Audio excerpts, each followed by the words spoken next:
Good afternoon, everyone. I'm going to call this meeting of the State Board of Education to order. My name is Stan DeJarnett. It's my honor to be the chair this year.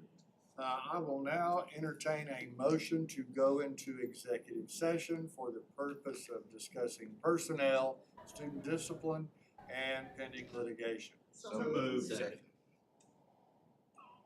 I'm going to take a motion from Ms. Kennemore, second from Mr. Donaldson. All in favor? Aye. Any opposed? Don't sound All so right. disappointed. We are in recess until 1 o'clock. You didn't even second, it was me. I think it's the jacket.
I will now entertain a motion to exit executive session. So moved. Motion by Donaldson, second by Downey. All in favor? Aye. Any opposed? All righty.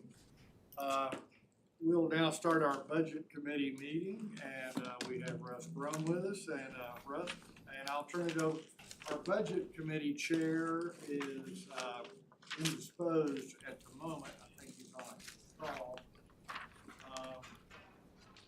Mr. Ellis, would you kind of, you and Mr. Ron take us through the budget agenda, please? Yes, sir. Give me 1 second.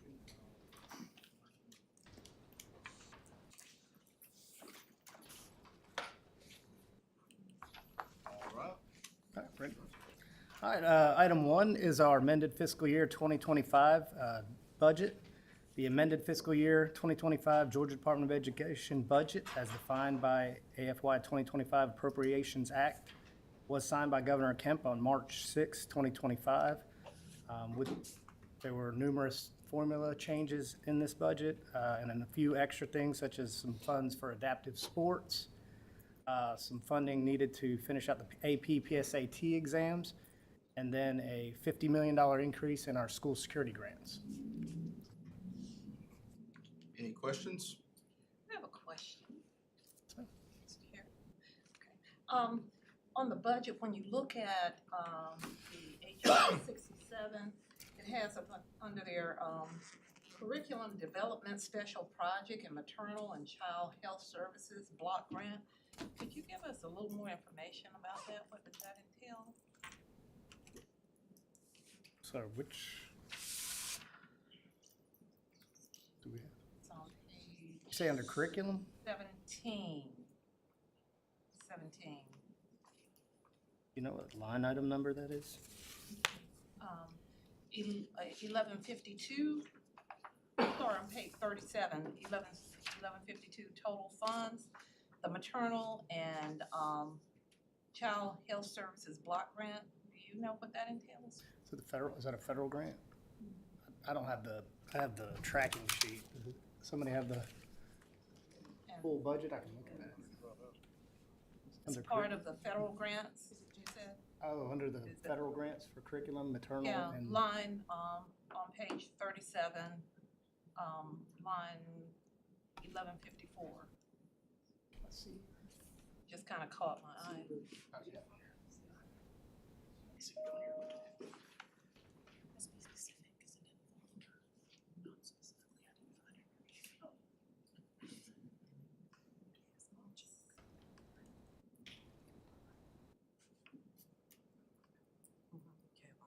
Just so I make sure I'm looking at the same item.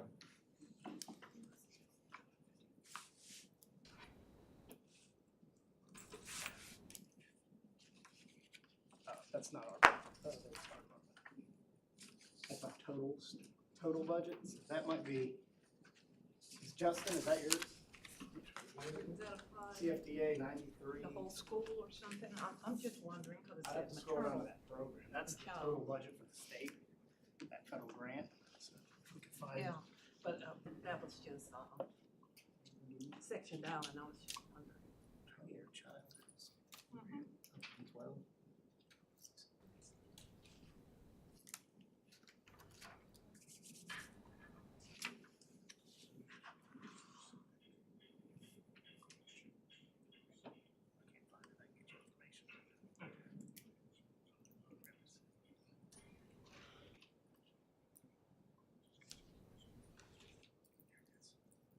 State schools. Is it state schools? It's state schools. This is on the state schools. Ms. Kittimore, just so I make sure I'm looking at the same number you are, what's the amount for that block grant? 112,501. Okay, I do have that. Okay. And you're saying this is It's at state schools? Yeah, it's at the state schools. I state don't know schools. if Sean, are you aware of any? Just looking at I'll get you some information on that. Yeah. 7. I just wanna make sure I'm in the same place on the budget document you are.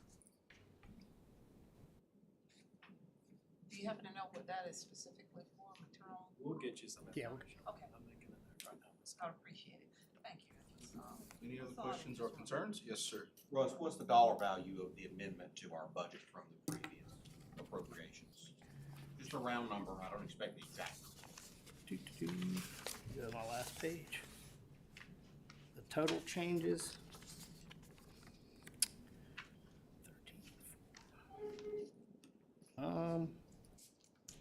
13.4, is that 13.4 billion? Which includes local 5, so it's really about 15 billion. No, I mean, what's the difference? Because this is the amended budget. Yeah. So what was the original budget? Oh, versus what the I don't have budget the is? original one here. I think it's on the first page of the full document that's online. It'll say the beginning. I believe QBE grew by, was the biggest change, which would be about, You can just send it to me, it's fine. yeah.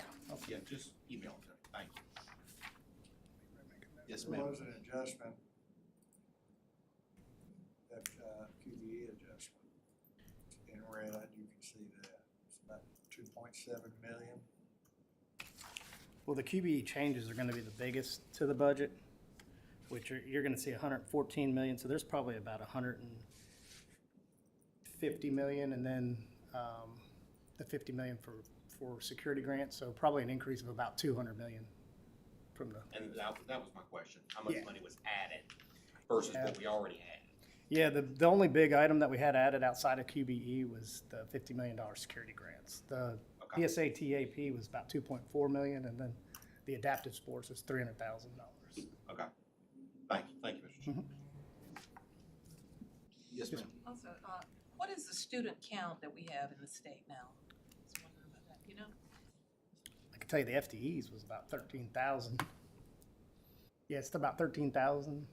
It went up 13,000. I don't have that. So the total would be 1.8 million. Is that right? over 1.7 million. So it went up 13. Okay. Yeah, there was a slight increase of FTEs.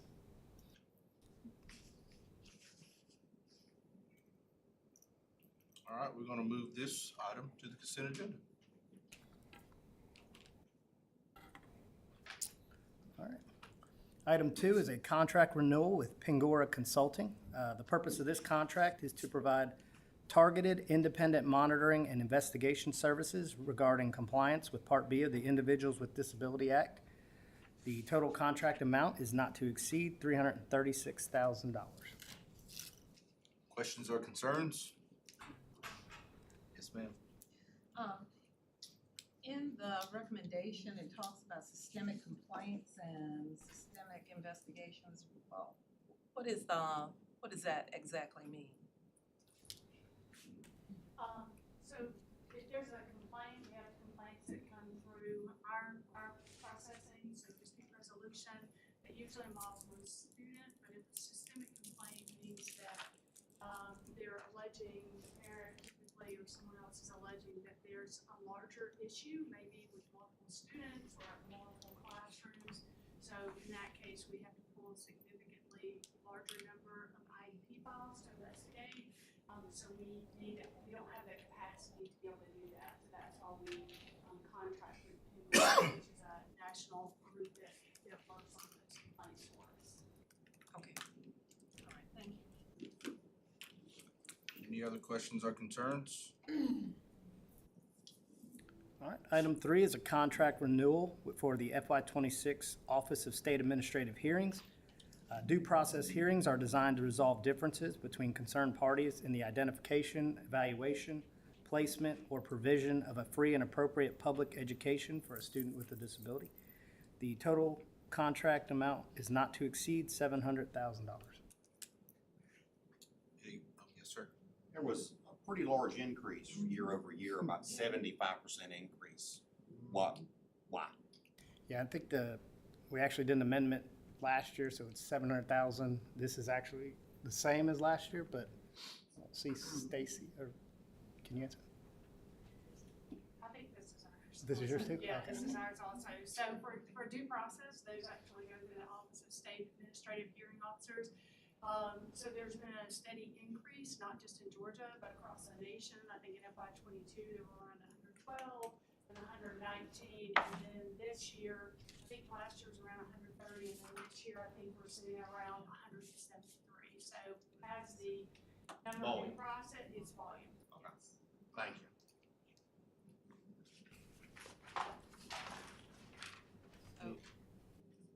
How many hearing officers do you have, or is it a mix? Well, we contract with the Office of State Administrative Hearing Officers. We also contract ourselves for our own dispute resolution. So I'm not exactly sure because they handle that. But Okay. we can get a number possibly, but all of the processes are handled through OSA. That's a lot of cases. Okay. Okay, thank you. Any other questions or concerns? All right, item 4 is a grant amendment to our FY '24 Title I Part A 103 School Improvement Grants. The purpose of this grant amendment is to provide financial resources to federally identified schools that have not previously been federally identified as targeted support and improvement, comprehensive support and improvement, or Tier 4. The amount of the grant amendment is $7,840,000, which brings the total grant to $44,545,256. How do you find out? When I looked this up, I could only find like a few school names on the list. How do you find out who?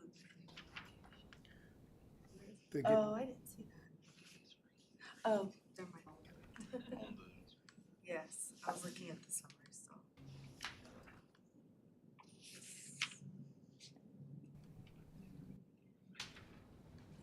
Okay, never mind. Okay. All right, any other questions or concerns? All right, item 5 is a grant for our International Baccalaureate Exam Fee.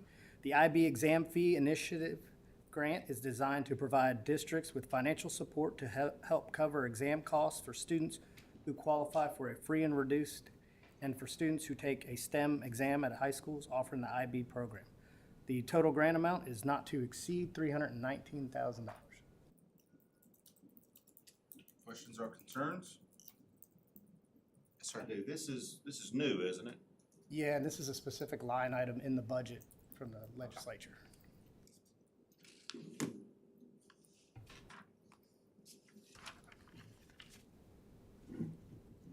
All right.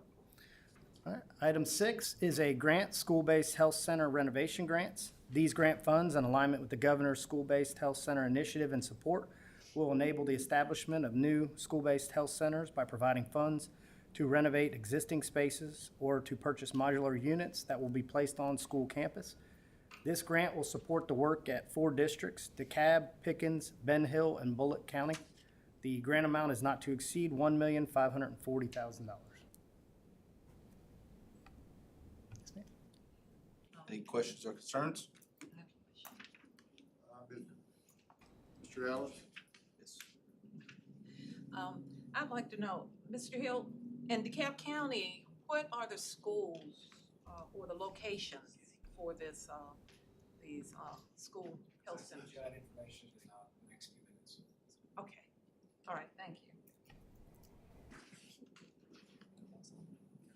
Yes, ma'am. Can you just provide a little bit more information about what these school-based health centers are? Like, it's a little bit more than a school nurse, right? So, and is this new, does it exist in other parts of the state, or what? Yeah. Before he comes, I want to say this. The first one was in the school that I led in 2012 for the Okay. state. I just want to say that. Sure, there's well over, don't touch me, there's well over 100 of the school-based health centers throughout the state, funded some through ESSER funds, now through the governor's initiative. And if you can think of it, in a lot of locations, it's very difficult for, like we'll say Twiggs County, for example. In order for some of the parents to go to the doctor, you'd have to go all the way to Macon. So just a simple absence is an all-day, like a couple periods of class is now an all-day event. A lot of times, they're like, hey, this is advantageous for us to build a school-based health center on site, where sometimes teachers, but definitely students, can go get basic healthcare needs with cooperative arrangements with local providers. So healthcare screenings for eyes and ears, and of course, this is more than just a nurse visit. This is actually receiving some care.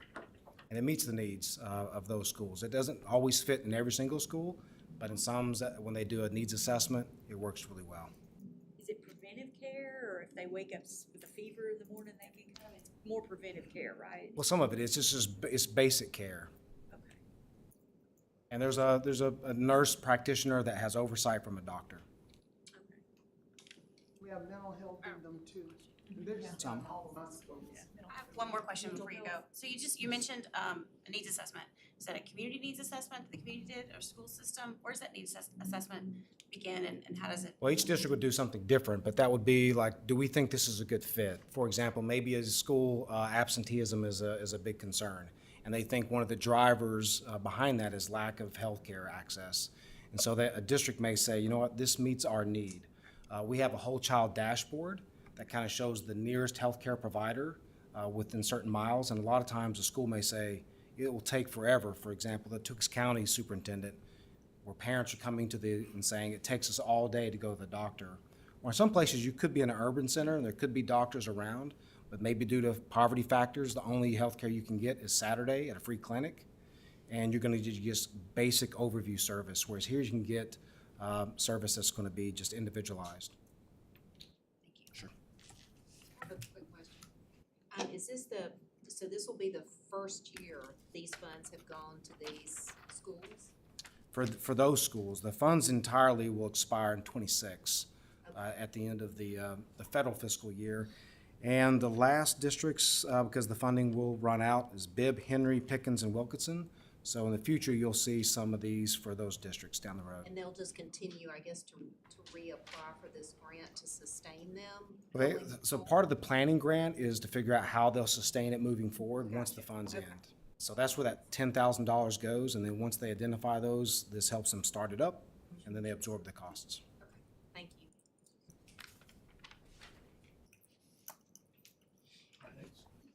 All right, item 7 is school-based health centers. This is the startup grant. This grant, in alignment with the governor's school-based health center initiative and support, will provide startup funds for the school-based health centers in DeKalb and Bullitt County. The total is not to exceed $2,046,000. Any questions or concerns?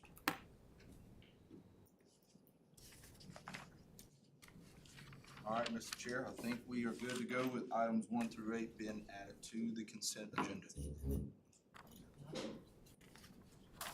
Thank you, Nick.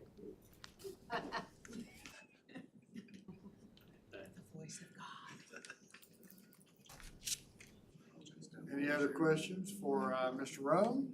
I do have one in item 8. I'm interested what is gonna be shot at Atlanta Area School for the Deaf. Can we know, or is it a trade secret? Got us in the NDA on that one? Yeah. We gotta sign something.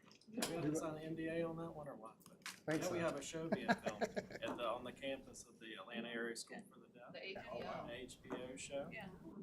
So the students really excited about that. The good thing is HBO is making a contribution to the school to support student activities as well. So we're excited. Super exciting. More of that. Yeah, absolutely. You don't often see that in money coming in, I know. going out. So I thought that was interesting, Yeah. so thank you. Thank you, Mr. Ellis. Mr. Benton, if you're joining us virtually, thank you again. Let's move on. I'll call on Mr. Griffin, and we'll move on to rules. I think we're within our, well, actually, we're not within our allotted time. We're gonna have to take a 15-minute break so that we can reconvene at 2 o'clock. And I'll recess until 2 p.m.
All right, it is 2:00. We're back in session after a brief recess.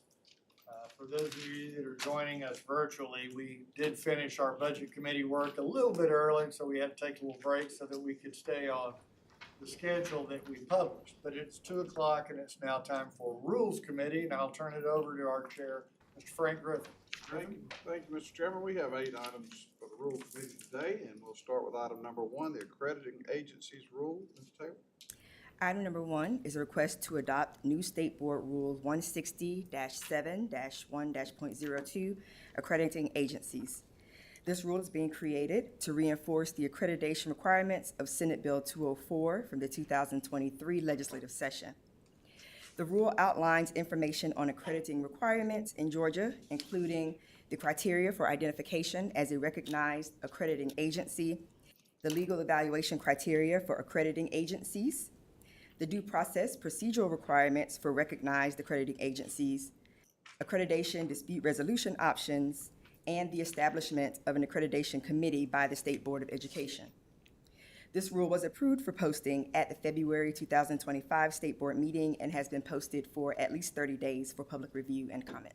Did we have any comments? We did have one comment from, that we received from Cognia a few days ago.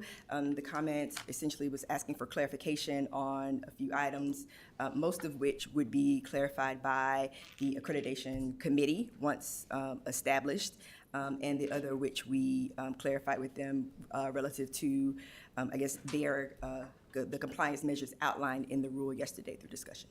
Okay, thank you. Are there any questions from the board? Mr. Griffin? Yes, sir. Question about the committee. It says the State Board of Education shall establish the committee. Are we gonna determine that at the board meeting, or how are we gonna decide who's on the committee? We will, the committee that's been working on the rule here will be convening and deciding what the committee needs to look like, and we'll bring that in May. Okay, so that will be voted on by the state board. Correct. Okay. Thank you. Any additional follow-up you want to give on that? But we will take that issue up in May.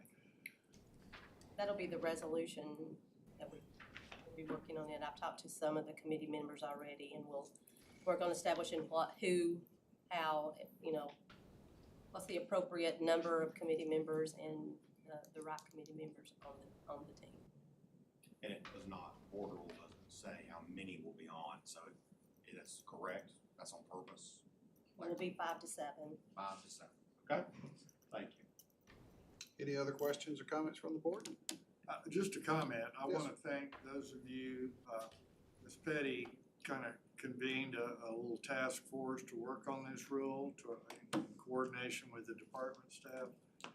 And those of you that have served on a local board were given the opportunity to participate, and I want to thank all of you, Mr. Ellis, Mr. Griffin, Mr. Sweeney, who's no longer with us at this point, Mr. Downey, and also Ms. Petty for their work in getting all of this together. Thank you.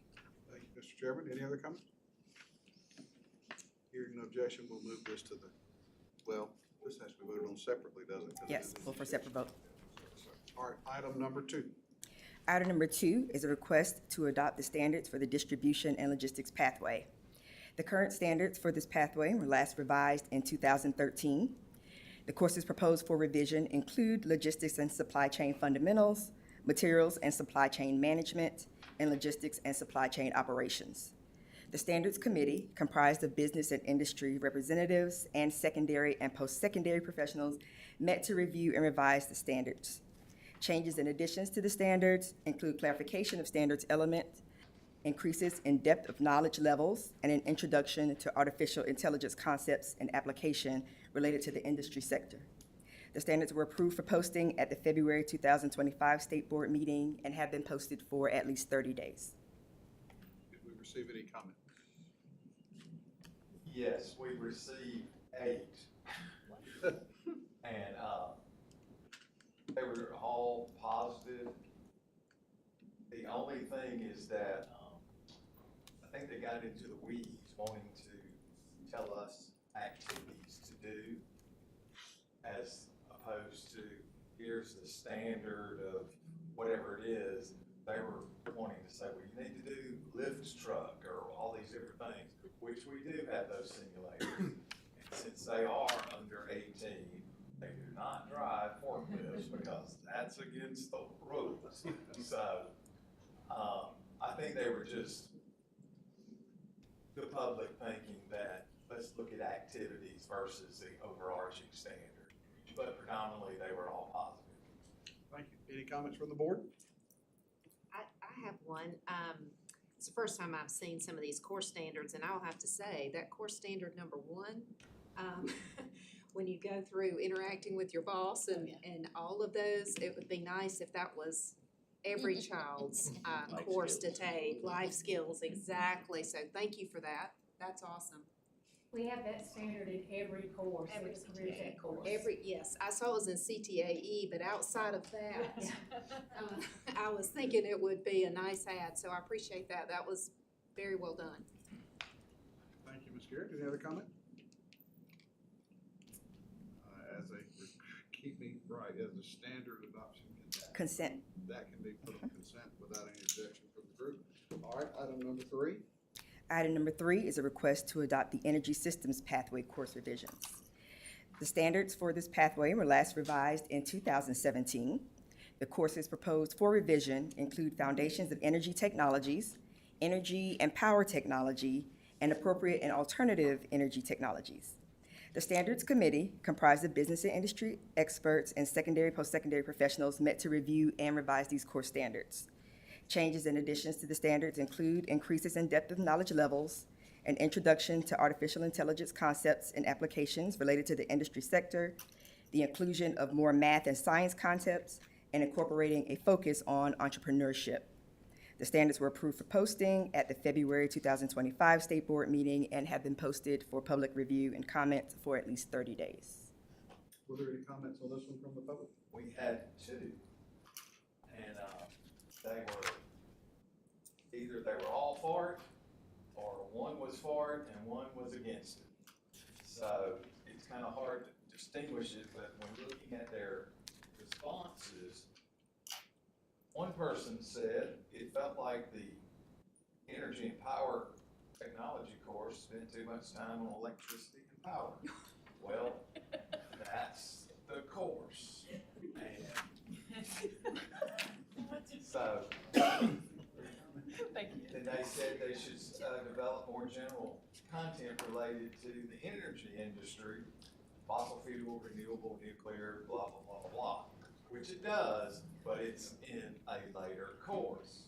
And by the way, we had the Centers for Energy Workforce Development help us on these development standards, along with many people from the Georgia EMC, Florida Power, Georgia Power, Southern Nuclear, as well as contractors like Pike Electric and so forth. So it's in there. And then we also had the one dealing with the last course, Appropriate and Alternative Energy Technologies, which is obviously the other person who answered the questions. This content is not nearly enough to teach a full year. Well, they build a EV car, and it takes a lot of time. So there is a lot of application in that course. So having them not really realize that it's not a model, I mean, it's a real working vehicle. I don't know how much more we need to put in the standards to explain all that. I guess it could be 20 pages long, but it's just the way it goes sometimes. Thank you, sir. Any comments from the board? Hearing none, and no objection, this will be moved to the consent agenda as well. Item number 4. Item number 4 is a request to adopt the standards for engineering and technology pathway. The current standards for this pathway were last revised in 2007. The courses proposed for revision include Foundations of Engineering and Technology, Engineering Concepts, and Engineering Applications. Changes and additions to the standards include increases in depth of knowledge level, an introduction to artificial intelligence concepts and applications related to the industry sector, the inclusion of more math and science concepts, and incorporating a focus on entrepreneurship. The standards were approved for posting at the February 2025 State Board meeting and have been posted for at least 30 days. Were there any comments on this? We had 18, no, we had 20 on this one. Wow. And the majority strongly agree or agree. There was one section that was 75% where 4 people felt that the course is not developmentally appropriate for the students in high school because of some of the rigorous standards in there. And then they were talking about the kids may need to do lower level math than what they were discussing in the standards, but you have to teach all these different pieces to get to that. So I think maybe it's just, again, when they're looking at it, dealing with precision measuring, they may not have really understood what 1/1000th of an inch really means. So the machining and that type of thing. Some person said the quantity and complexity of the students may be overly ambitious for those on a semester system. So when they're talking about a semester system, they're talking about a block schedule where they don't take the whole course in half a year, which it may be, but I think there's not a lot of absorption that you can get when you're in class like that. But in the delivery that our teachers do, they make those adjustments along the way, so the projects would not be quite as elaborate as you would have in a year-long course. And we did have people say, wow, what an improvement. Students in the introductory course are being exposed to working with CNC machines, robotics, automation at a rigorous level. So again, you get both sides of the course. Thank you, sir. Any comments from the board? Hearing none, and with no objection, we'll move item number 4 to the consent agenda. Item number 5. Item number 5 is a request to adopt the manufacturing pathway course revisions. The current standards for this pathway were last revised in 2017. The courses proposed for revision include Foundations of Manufacturing and Materials Science, Robotics and Automated Systems, and Production Enterprises. Changes and additions to the standards include increases in depth of knowledge levels, an introduction to artificial intelligence concepts and applications related to the industry sector, the inclusion of more math and science concepts, and incorporating a focus on entrepreneurship. The standards were approved for posting at the February 2025 State Board meeting and have been posted for at least 30 days. Any comments from the public? We had 10, and for the most part, they were all, they agreed or strongly agreed with the standards. There were a couple of folks that felt like the courses did not build upon prior knowledge, and they are in progression of what you take, but it felt like from what they wrote in their comment, like the child is not coming into the first course with any prior knowledge, which he would because it's the first course in the program and they don't get a chance to do this until they get here. So other than that, they felt that everything was great and allowing those kids to work with that type of machinery and understand how it works is great. There was one that said it felt like that the course covers too much in the high-level business management focus as opposed to just the technical component. But in high school, we teach all children, and we have to give out the whole array of options. And they are looking for just some specific short-term thing. They make that might be something that the technical college can provide in a little short certificate. But we're looking at a 3-year program. Comes out to about 450 hours of instruction over 3 years. Thank you, sir. Any comments? Yes, ma'am. I'm glad to see this update and for opportunity to adopt this, especially with all the headlines we see about manufacturing coming back. We're going to need to have young people to come in and fill those those different opportunities that are made available by these manufacturing companies, even here in the state of Georgia, that Governor Kemp has said about different companies that are coming here as well. So I'm glad this is happening. Thank you. Yes, ma'am. Thank you, Ms. Kenmore. Anyone else?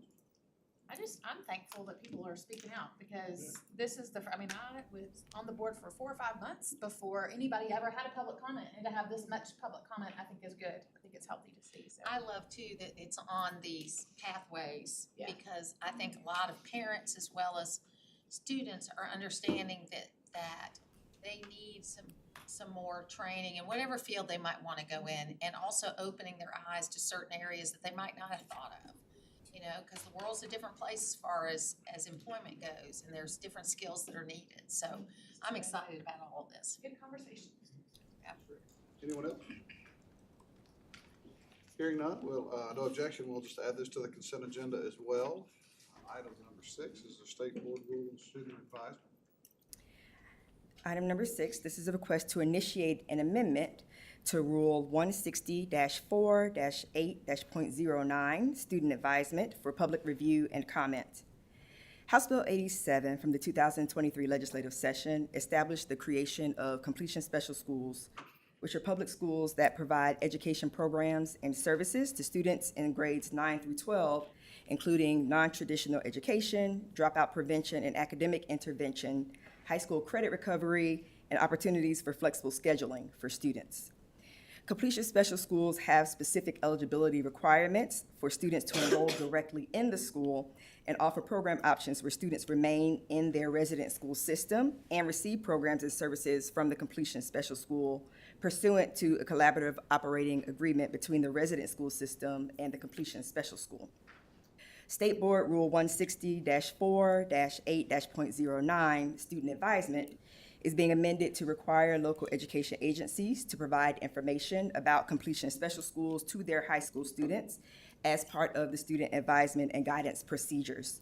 This information must include details on eligibility for direct enrollment to a completion special school, eligibility for completion special school program participation for students remaining in their resident system, and student withdrawal and re-enrollment options. If approved, this rule will be posted for at least 30 days for public review and comment. Any comments from the board?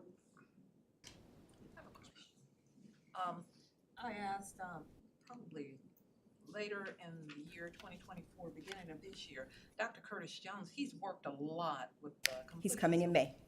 Thank you very much. That was just. We had to get on his calendar. He will be here in May. Right. Yes. Okay. Oh, sorry, Ms. Kenmore, are you done? Mr. Chairman.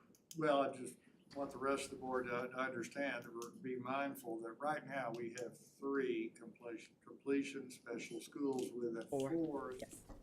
that we hope. We have 4 with the 5th. Pardon me? We have 4 with the 5th. Yeah, I'm on the sorry, way. there are 4 with a 5th, I take that back. And a district needs to have an MOU, a memorandum of understanding with the completion special schools to be eligible for their students to participate. So just wanted you to be aware with that. Right now, we have frankly too many school districts in this state whose students don't have this opportunity.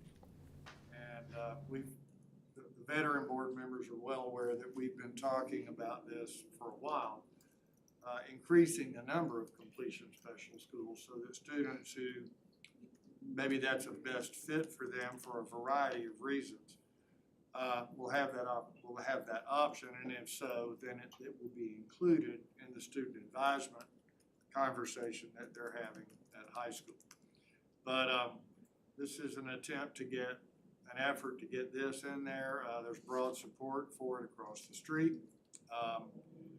And so I think the timing is right for this. So we hope that we can set the stage for more of these, and so more students will have this opportunity. But again, be mindful that an MOU needs to be entered into with an individual district and a completion special school in their area. And I'll tell you, having looked at a few of these, that the MOUs are a little different. depending on the district and depending on the completion special schools, who's eligible and that kind of thing. But that way the district can retain a little bit of local control over that but the partnership's been very good and we hope that will continue, so. Thank you, Mr. Chairman. Any other comments? Yes, ma'am. Do you know where they are, or what, the 4 that you have? Yes, so the 4 that we have right now, Mountain Education is, so the legislation, House Bill 87 related to completion special schools, essentially split the state up into 7 attendance zones. So Mountain Education is in the northwest region, Northwest Georgia, North Georgia, and Pioneer, RESA areas. Foothills is in Northeast Georgia RESA, Griffin RESA, and Middle Georgia RESA. The Discovery High School, which is in Zone 7, is in the Southwest Georgia and Coastal Plains RESA. And then the Coastal Plains Zone 6 area is Okefenokee RESA and First District RESA. Our team is currently working with Zone 4, which is Chattahoochee, Flint, and West Georgia RESA right now, trying to help them to get established. And then the other 2. Metro doesn't have. Not yet. Ms. Stockwell, many of the large metro districts have their own. And that's kind of what I was, Yeah. because what I think of this is, I was like, I didn't realize that's what it was, but it is kind of what it is. Never mind. They have their own option. They and, have their own, because yeah. they can scale, they're scaled up, so They they are can scaled provide up, that yeah. service as an individual district. Yeah. Any other comments? I'll just say those schools have been very beneficial to us in Coastal Plains. We have a site that we entered into back in 2018, and we provide for Pierce, Long, and Wayne, and Appleton, and kids are driving to come graduate, and it's amazing. And we've also had some people that are older than 50 come back and graduate. So, yeah. So we had, matter of fact, last year we had a lady I've known all my life. She's in her late 50s, and she actually graduated. So. Any other comments? So with the initiation of an amendment to a rule, can that be put on the consent agenda or? Consent agenda. Without objection, we'll put that on the consent agenda. All right, item number 7. Item number 7 is a request to amend the Georgia K-12 standards by adding a new course, Sports Nutrition. A locally developed course from Forsyth County Public Schools. This course will equip students with knowledge to optimize their performance, prevent injuries, and maintain overall health. It will be the 3rd course in the proposed sports nutrition pathway. The Standards Committee, comprised of industry representatives and secondary and post-secondary representatives, met to research and develop the course standards. If approved, these standards will be posted for public review and comments for at least 30 days. Any comments from the board? I have one. On all of these, it's good to see these development teams, standard development teams. You bring in outsiders to come and comment. And all of these have been robust from the people I've seen on the list. So it's just good to see that we're asking others, I know we do, but asking people in the profession to give comment on what we're doing. Thank you, Mr. Dawson. Anybody else? Without objection, we'll move that to the consent agenda. Yep. Item number 8. Item number 8 is a request to approve the superintendent appointment for Foothills Regional High School. The Official Code of Georgia annotated Section 20-2-2096.5 requires the State Board of Education to appoint a superintendent for each completion special school upon consideration of one or more recommendations from the state school superintendent and that school's governing board. The governing board of Foothills Regional High School voted to recommend Mr. Dale Simpson to serve as the superintendent for a 3-year term. Mr. Simpson is a current assistant superintendent at Foothills Regional High School, a former founding principal of the Barrow Arts and Sciences Academy, and the former chief executive officer of the Sims Academy of Innovation and Technology in Barrow County. Any comments from the board? Hearing none, without objection, we'll put this on the consent agenda. That being said, Mr. Chairman, item number 1, the adoption of a new state board rule will be pulled for a separate vote. Items 2 through 8 will be put on the consent agenda. That concludes get this as a record. Thank you, Mr. Griffin. We'll take a 5-minute break and then we'll resume at 2:30 with district flexibility and charter. Ms. Zoller?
And all the restaurants are walking distance to the building.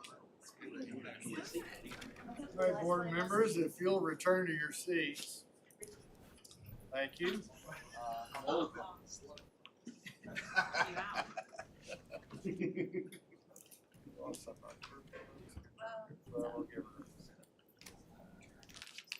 Ms. Zoller, it's time for District Flexibility and Charter Schools Committee, and I'll turn it over to you. Yes, thank you, Mr. Chairman. For the District Flexibility and Charter Schools Committee items, we've got 10 items on the list. So Tiffany, can we start? Yes.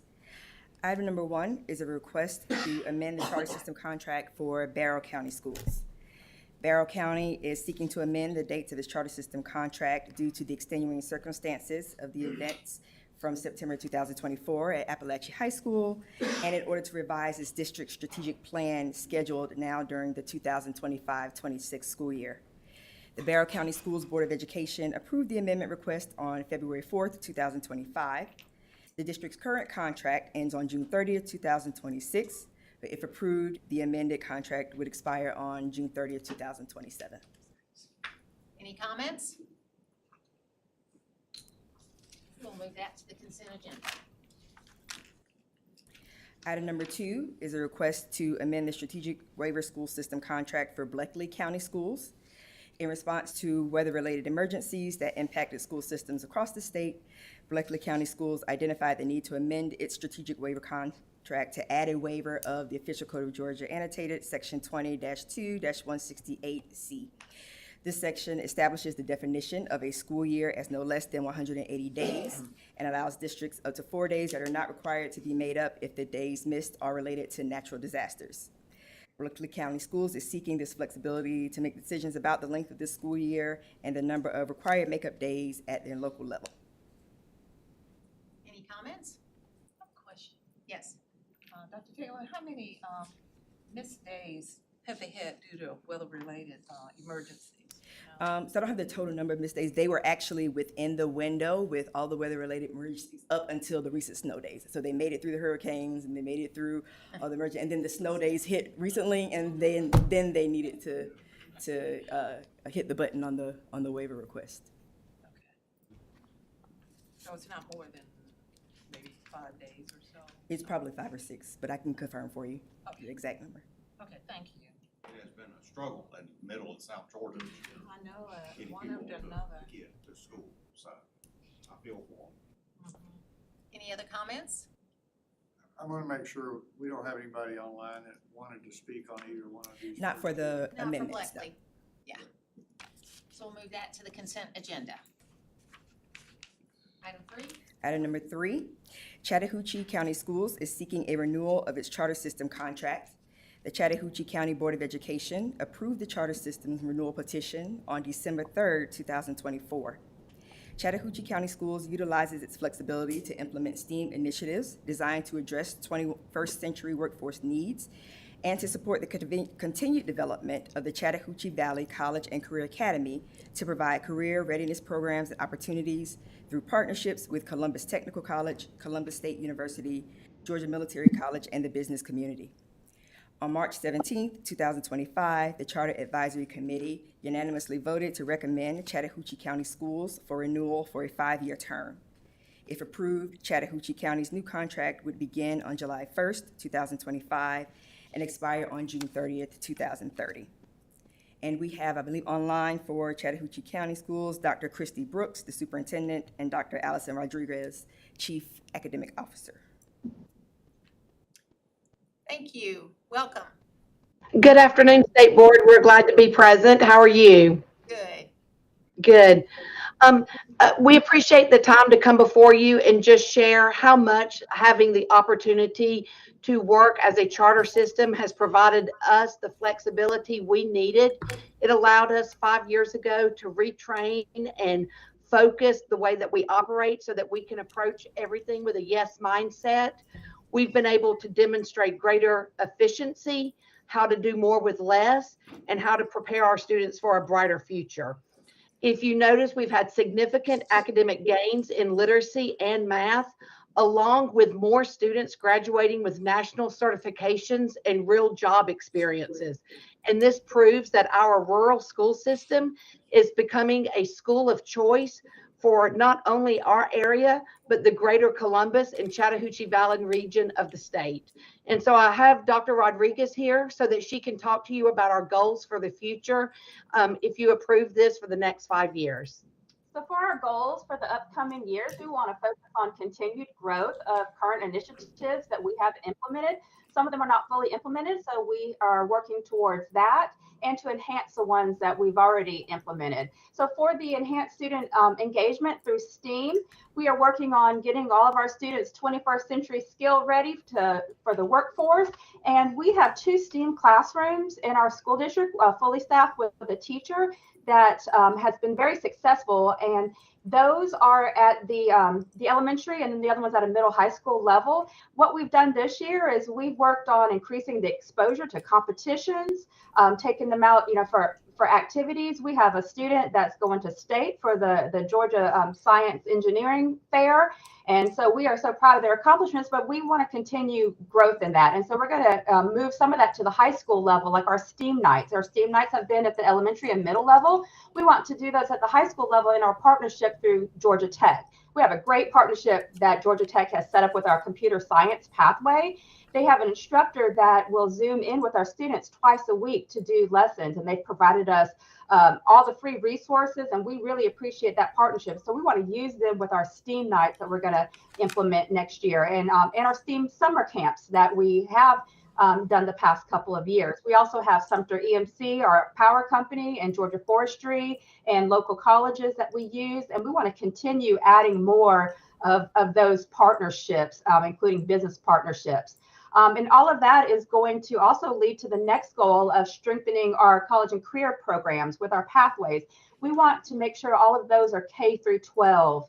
Right now, we've got computer science, audio, video, and our JRTC program have been implemented K through 12. We worked on the standards and the courses to get students exposure to that, but we have other pathways that we want to get going as well. And so that's part of our goal, is to make all of our pathways K through 12 so that our kids can be college and career ready. So our vertical alignment initiative is one of our other goals. And both of those lead to our last goal, which is to advance our college and career academy. We have Chattahoochee Valley Academy that we have inside of our high school. We have great partnerships through Columbus Technical College, Columbus State, and Georgia Military College. A lot of businesses through the Chattahoochee Valley. But we are always looking for increasing those partnerships. Our work-based learning program has 53 students active in it currently.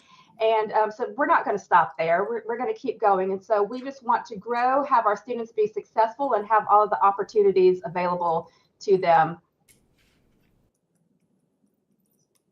Great, thank you very much. Any comments or questions from anyone here? Yes. So I have a comment, and I'm not singling out Chattahoochee. Actually, my comment is on all of these charter system renewals. So I didn't see any information in here about academic improvement. So the concept is you get a waiver from all of these rules, and in return, your some sort of academic measure is improved. And I could be open to whatever academic measure that is. And I didn't see anything in any of these that really talked about that. And I don't want to single out Chattahoochee actually, because it's the same. But it's also, if they're doing a good job in increasing student achievement, then we want everybody to know that, so that's part of the whole purpose of this, is if they're doing innovations that other districts need to see, that's what we do. So I'm a little concerned that that's not at all in here at all. And just saying, well, we want to continue our career academy doesn't tell me if a career academy is actually improving a student graduation rate or whatever. And again, I don't want to single out this particular district. My comments go to all of these charter system renewals. So for the charter system renewals, And really for, in the rules that we bring forward to you, if we bring them forward for a 5-year contract, it is because their academic progress is on track or significantly improved.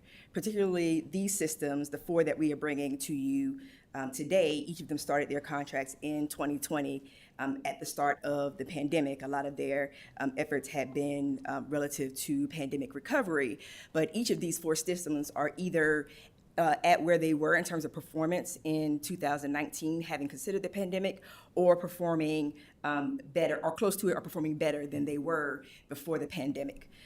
We will have some systems that we bring forth in other sessions that are on modified contract terms that we either bring forward to you to say, hey, we are modifying these contract terms because performance is not where it needs to be, and that won't get a full 5-year contract, or some that we say, we consider, as you said, these for non-renewal. We've done probation before. We bring those to you and highlight those concerns to you.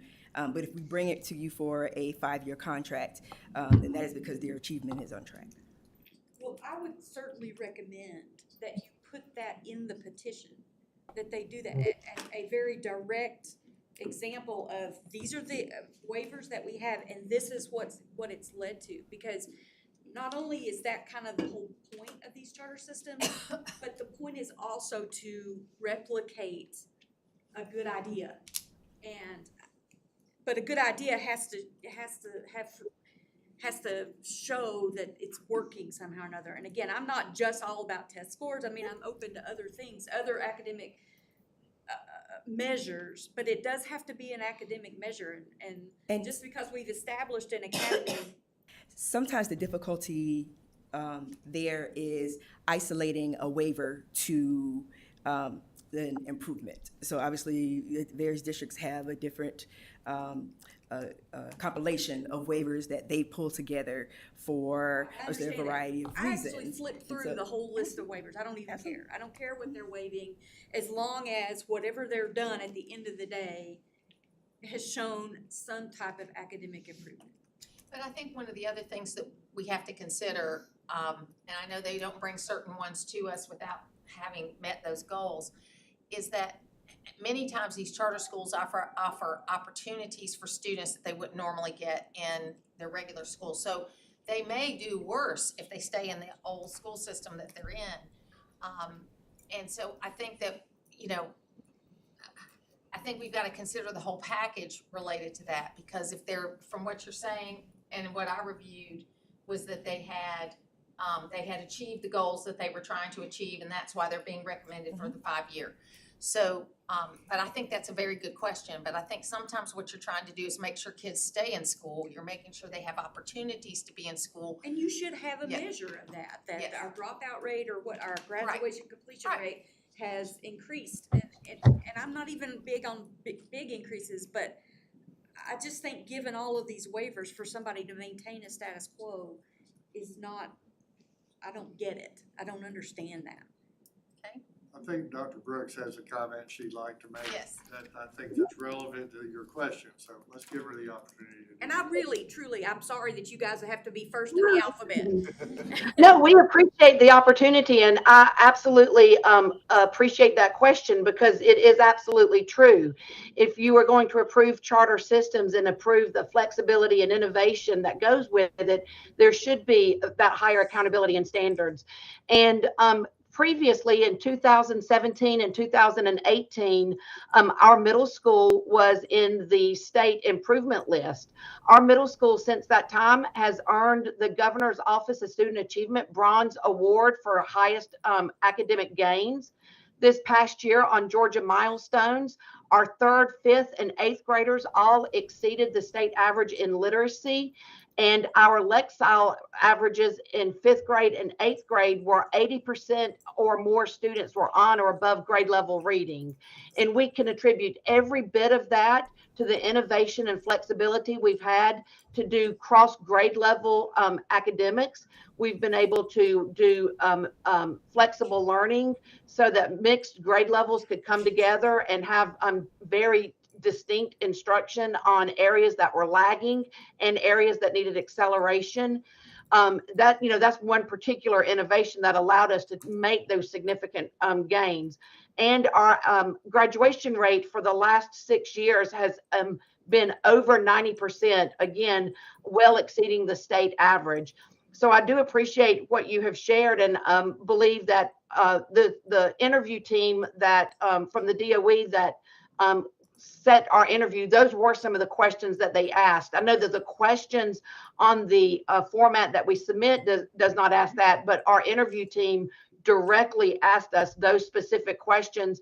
And not only could our school administrators or people that were part of that team answer it, our governance team, which was business leaders and parents, could respond to the academic gains that have happened specifically in Chattahoochee. That's exactly the kind of stuff I'm looking for, and I'll just tell you right now, I'm gonna ask it every time. Good job. Thank you. We appreciate it. I wanna see what she just told me every time for every one of them. Accountability. Great, thank you. So can we move this to the consent agenda? Thank you, ladies, appreciate it, great work. Thank you, Dr. Brooks. Thank Dr. you. Rodriguez. Thank you. We'll move on next to number 4. And several of these counties have either been in the 9th district or were in the 9th district or are in the 9th district. So I'm very excited to see these popping up again. Dawson County Schools is also seeking a renewal of its charter system contract. The Dawson County Board of Education approved the charter system renewal petition on November 12, 2024.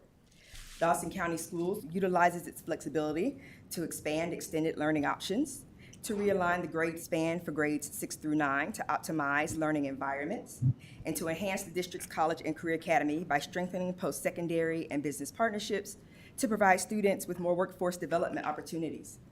Dawson County also utilizes its charter system funding to provide many grants to teachers to foster innovative teaching practices. On March 17, 2025, the Charter Advisory Committee unanimously voted to recommend Dawson County Schools for renewal for a 5-year term. If approved, Dawson County's new contract would begin on July 1st, 2025, and expire on June 30th, 2030. Have we got anybody online? Yes, I'm sorry, we have Dr. Nathan Hand, the Assistant Superintendent for Teaching and Learning and Student Support, I believe, on hand for Dawson County. Dr. Hand, welcome. Hey, guys, can you hear me okay? Yes. Okay, I just want to start by thanking you for not putting us first.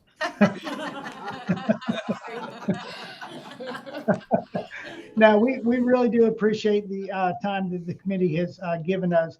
We're really excited about the opportunity to renew our charter contract. We're trying to do this a year early, actually, to align ourselves with the 5-year strategic plan and our Cognia review that's coming up in the fall. We're just going to take a few moments of your time to highlight some of our successes and talk about how we've utilized flexibility. I think most importantly, we just want to stress to the committee that more than half of our funds, we're able to funnel those back into the classroom to support our teachers and get it into the hands of the ones that are impacting the students most directly. We also want to share some unique ways that we've used flexibility, which was waiving the middle school program criteria, which has allowed us to realign our grade levels. If you're not familiar with Dawson County, years ago, we were able to take our 2 middle schools and our high school, combine that and then break it out again into a middle school that serves 6th and 7th grade, a junior high that serves 8th and 9th grade students, and our high school, which of course serves 10th grade through 12th, which has been extremely unique in the state of Georgia. And it has allowed us to bridge bridge middle school and high school. One of the most significant benefits that has come out of this realignment was to allow a significant amount of our 8th grade students to take high school credit-bearing courses, which on the back end has opened up their schedules in 11th and 12th grade and has just opened them up to taking dual enrollment courses, extended pathways, of course, advanced placement courses. So we are super, super excited about what that has done and opportunities for our students. Just as an example, with our dual enrollment, just since 2021, we've gone from earning 138 dual enrollment courses to now in 2024, actually, they earned 392 dual enrollment credits, which is significant to a school system our size, of course. I'm sorry? No, Is there you're a question? good. Go ahead. No, you're good. Okay. As we look forward to our anticipated goals and a continuation of our renewal, we want to enhance our college and career academy and strengthen those partnerships with these post-secondary schools and technical colleges. An example of that is in FY26, we are partnering with Lanier Tech, and we are actually going to offer a welding courses on our high school campus in our labs for dual enrollment credits. So we're super excited about that. We're also opening up another pathway in construction for the fall of 2026. Of course, we will continue to integrate our digital learning resources. We plan to expand our extended learning opportunities, especially in the summer with our elementary students, with Camp Invention scholarships, and we have a summer SOAR program. We utilize funds to help with transportation and to get students to participate in those type of camps in the summer. We will continue to tweak and work on our grade alignment, grades 6 through 12, and take advantage of that uniqueness. I should have said this at the beginning, but of course, safety is always primary for us, and we will continue to improve our threat assessment processes. Right now, we have a school threat assessment teams. We have multidisciplinary teams, and we have a district, what we call REACT team, that helps us to be proactive in securing the safety of our students and their well-being. And then, of course, as I stated on the front end, and being intentional about getting the funds back into the classrooms, we will continue to expand our charter mini grants and foster those innovative teaching practices. Some examples of that are our STEM robotics materials. In all of our elementary schools, we've grown our what we call our Little Tigers Theater to expand across all of our elementary schools and into our middle school. And we provide an Ag Day for our elementary school students. So, really all this to say is that, we are proud of our accomplishments with our charter. We are excited about the opportunity to renew. We did provide several data points just to show the growth we've made in the continuous improvement. And I can certainly answer any questions that you have about that. Ms. LeCave apologizes that she was not able to be here today, but Dr. Reynolds and I are here to answer any questions you might have. Dr. Hand, thank you so much. And so if I'm understanding what you're doing with your charter system, it's basically just a realignment of how your grades are laid out so that you can offer more flexibility, especially in that 6 through 12. Yeah, absolutely. And really that just amounts to having an 8th and 9th grade combination with our 9th grade certified teachers, of course. In the many old days when my husband went to Gainesville High School, they did something similar to that in the 70s where it was they called it senior high. They had a transitional grade, then a middle school, junior high, then a senior high, and it was a similar kind of separation. And it really does help to keep like ages of kids together and help them with that. I like that a lot. Any other questions? I'm gonna ask, how do we know this is doing anything? How is your academic performance? Well, And again, I don't even care totally about test scores. It could be dropout rate, it could be graduation. I don't really care, but I just can't. Yeah, absolutely. No, it's a fair question, and I'm excited to answer it, as long as you ask Lumpkin County the same question. Listen, coming off of 2019, we had, and at the beginning of really the beginning stages of this realignment for us, we were really, really struggling, in particularly at the junior high. Since then, we've been able to utilize our funds and really just transition our junior high. We were recently named as Math Leader School, a distinguished breakout school. We presented at the GASP conference and were awarded there. We have consistently shown a high achievement and growth throughout the last 3-4 years. Our graduation rate is consistently 95, 96, and has been that way for the past 5 years. As you mentioned, just like you said, offering those credits to our students, just as a data point, we will have 720 high school credits earned by our 8th graders this year. And if you can imagine, we have just over 300 students in 8th grade. So, I mean, in comparison, it's just such a great setup. And, from our viewpoint, that is achievement. What I like about that particular part of it is it opens up, as you said, on the back end. That's one of the big problems you run into with block scheduling, is that they have no flexibility in their final couple of years. So Right. That's good. Got anything else, Millie?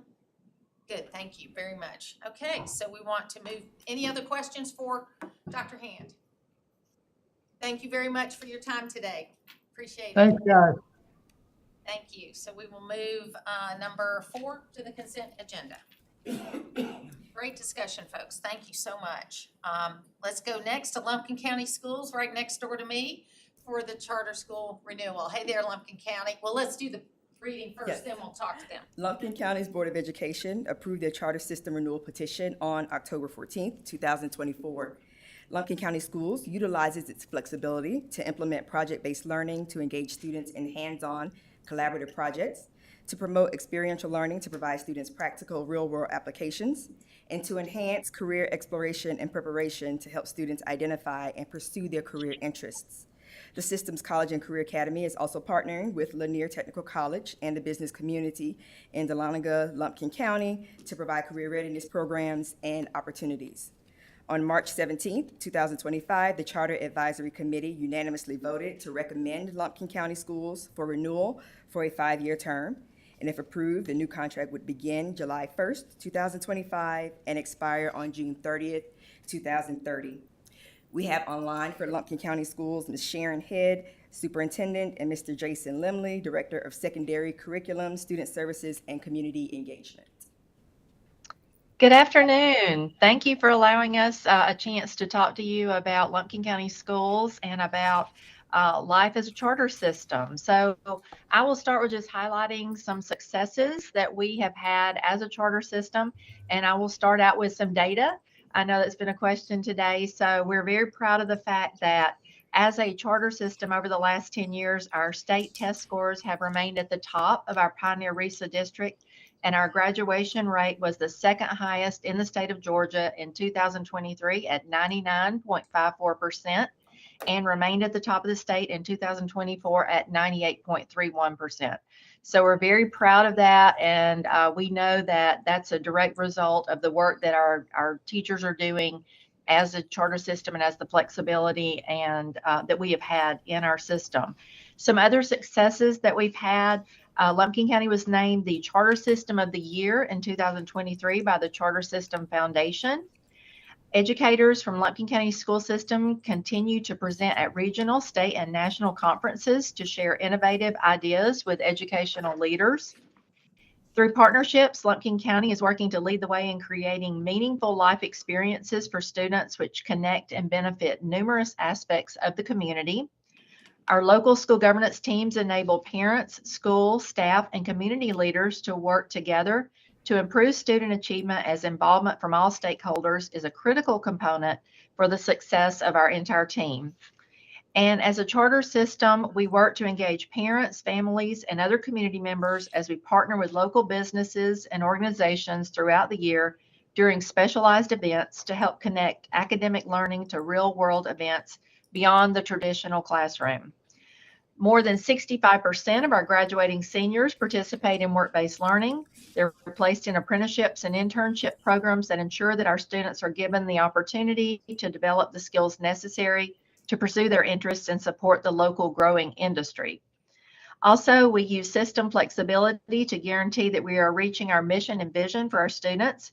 We waive certification requirements, which allows us to employ content experts in select areas who may not hold a teaching certificate.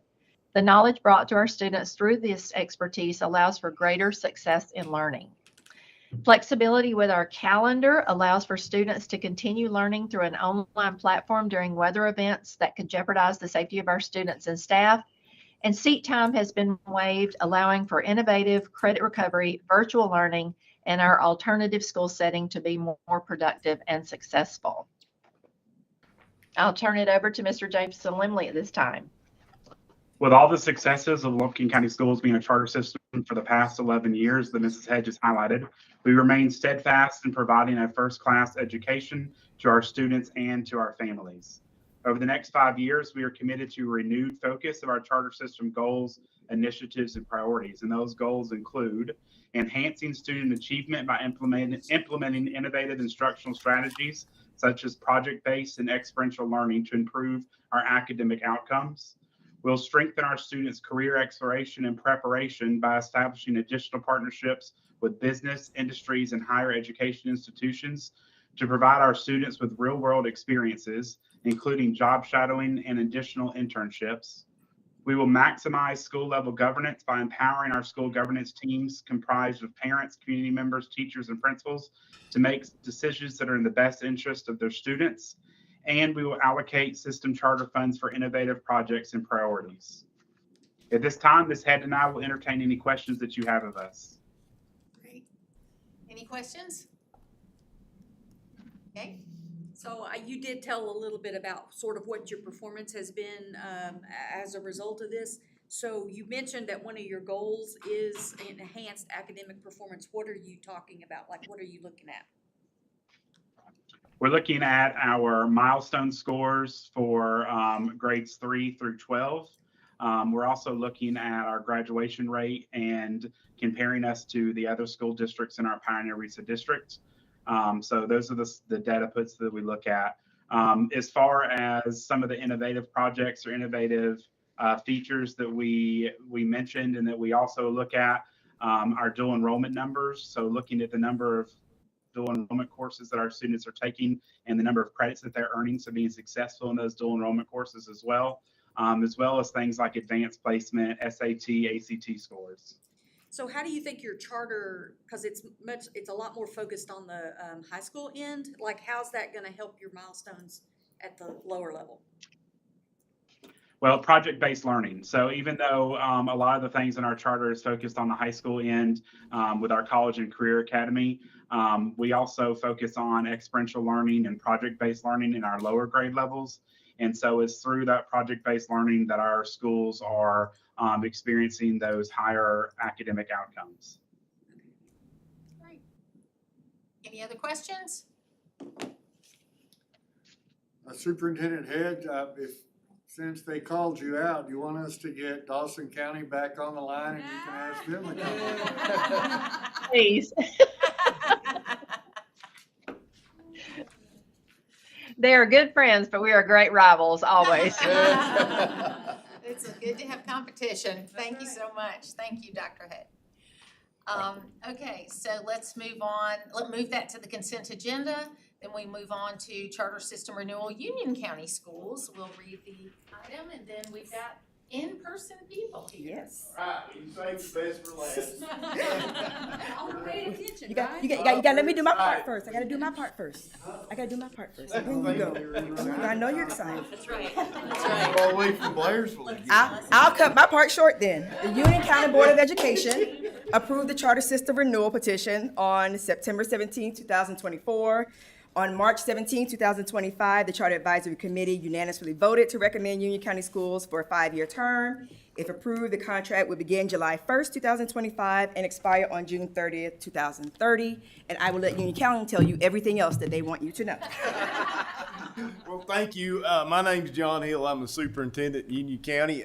In 6 days, I'll finish my 7th year as superintendent. So I feel like I've made it because I'm presenting in front of the state board. It's Dr. David Murphy, assistant superintendent. He knows he'll answer all your questions. You will not stump him. You were listening. We are very thankful for our charter status and the innovative delivery models that allows us to provide our students, and also really enhance workforce development, because at the end of the day, test scores are important. It's a measurement, but what is a very important measurement is what is your business community's needs and how is the school responding to those needs to ensure that our students have gainful employment and we meet those needs. So we'll watch a real quick video and then we'll review a few things from the video. Union County Schools in Blairsville, Georgia, stands out for its educational innovations within the state's charter system. By embracing flexibility as its cornerstone, the district offers creative service models designed to meet the needs of all its students. A prime example of this commitment is the College and Career Academy, where hands-on CTAE courses seamlessly blend academic standards with real-world applications. This approach empowers, equips, and educates students, preparing them for careers and life. Another highlight of Union County Schools innovations is its community collaboration through the STEM partnership with Union General Health Systems. By embedding academic content with tangible applications, students are immersed in all areas of the STEM disciplines. This fosters academic excellence and a deep understanding of healthcare fields with real-world significance. This approach prepares students to tackle complex challenges they may encounter in their professional journeys, positioning them as problem solvers and critical thinkers. Union County Schools prioritize foundational skills, emphasizing phonemic awareness, language development, vocabulary, and comprehension across all subjects. One innovative example is the collaboration between Union County Middle School and Union County Primary School student artists. Young students were introduced to a fiction story in each first grade class. Then they were tasked to let their imaginations run wild, drawing unique characters inspired by what they heard. Next, our talented middle school art students transformed these drawings into adorable stuffed animals, carefully sewing a 3D replica of each character. Finally, the artists shared their stuffed animals with the first grade artists who inspired them, celebrating their creative connection. Another prime example of our commitment to literacy and innovation is the Future Educators Literacy Conference, designed to develop future literacy leaders. With support from state legislators, the State Department of Education, RESA, higher education partners, and local literacy leaders, this conference brings together stakeholders to foster a grow-your-own teaching approach. Moreover, initiatives such as embedding government and public safety standards into 8th grade and 10th grade social studies classes, taught by our school resource officers, empower our students to be informed, proactive, and community-focused individuals who understand government and careers in public service.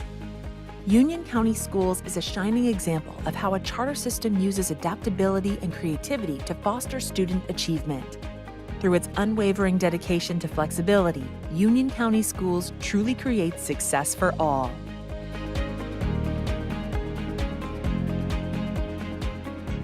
So one of the biggest things that being a charter district allows us to do is flexibility in our hiring.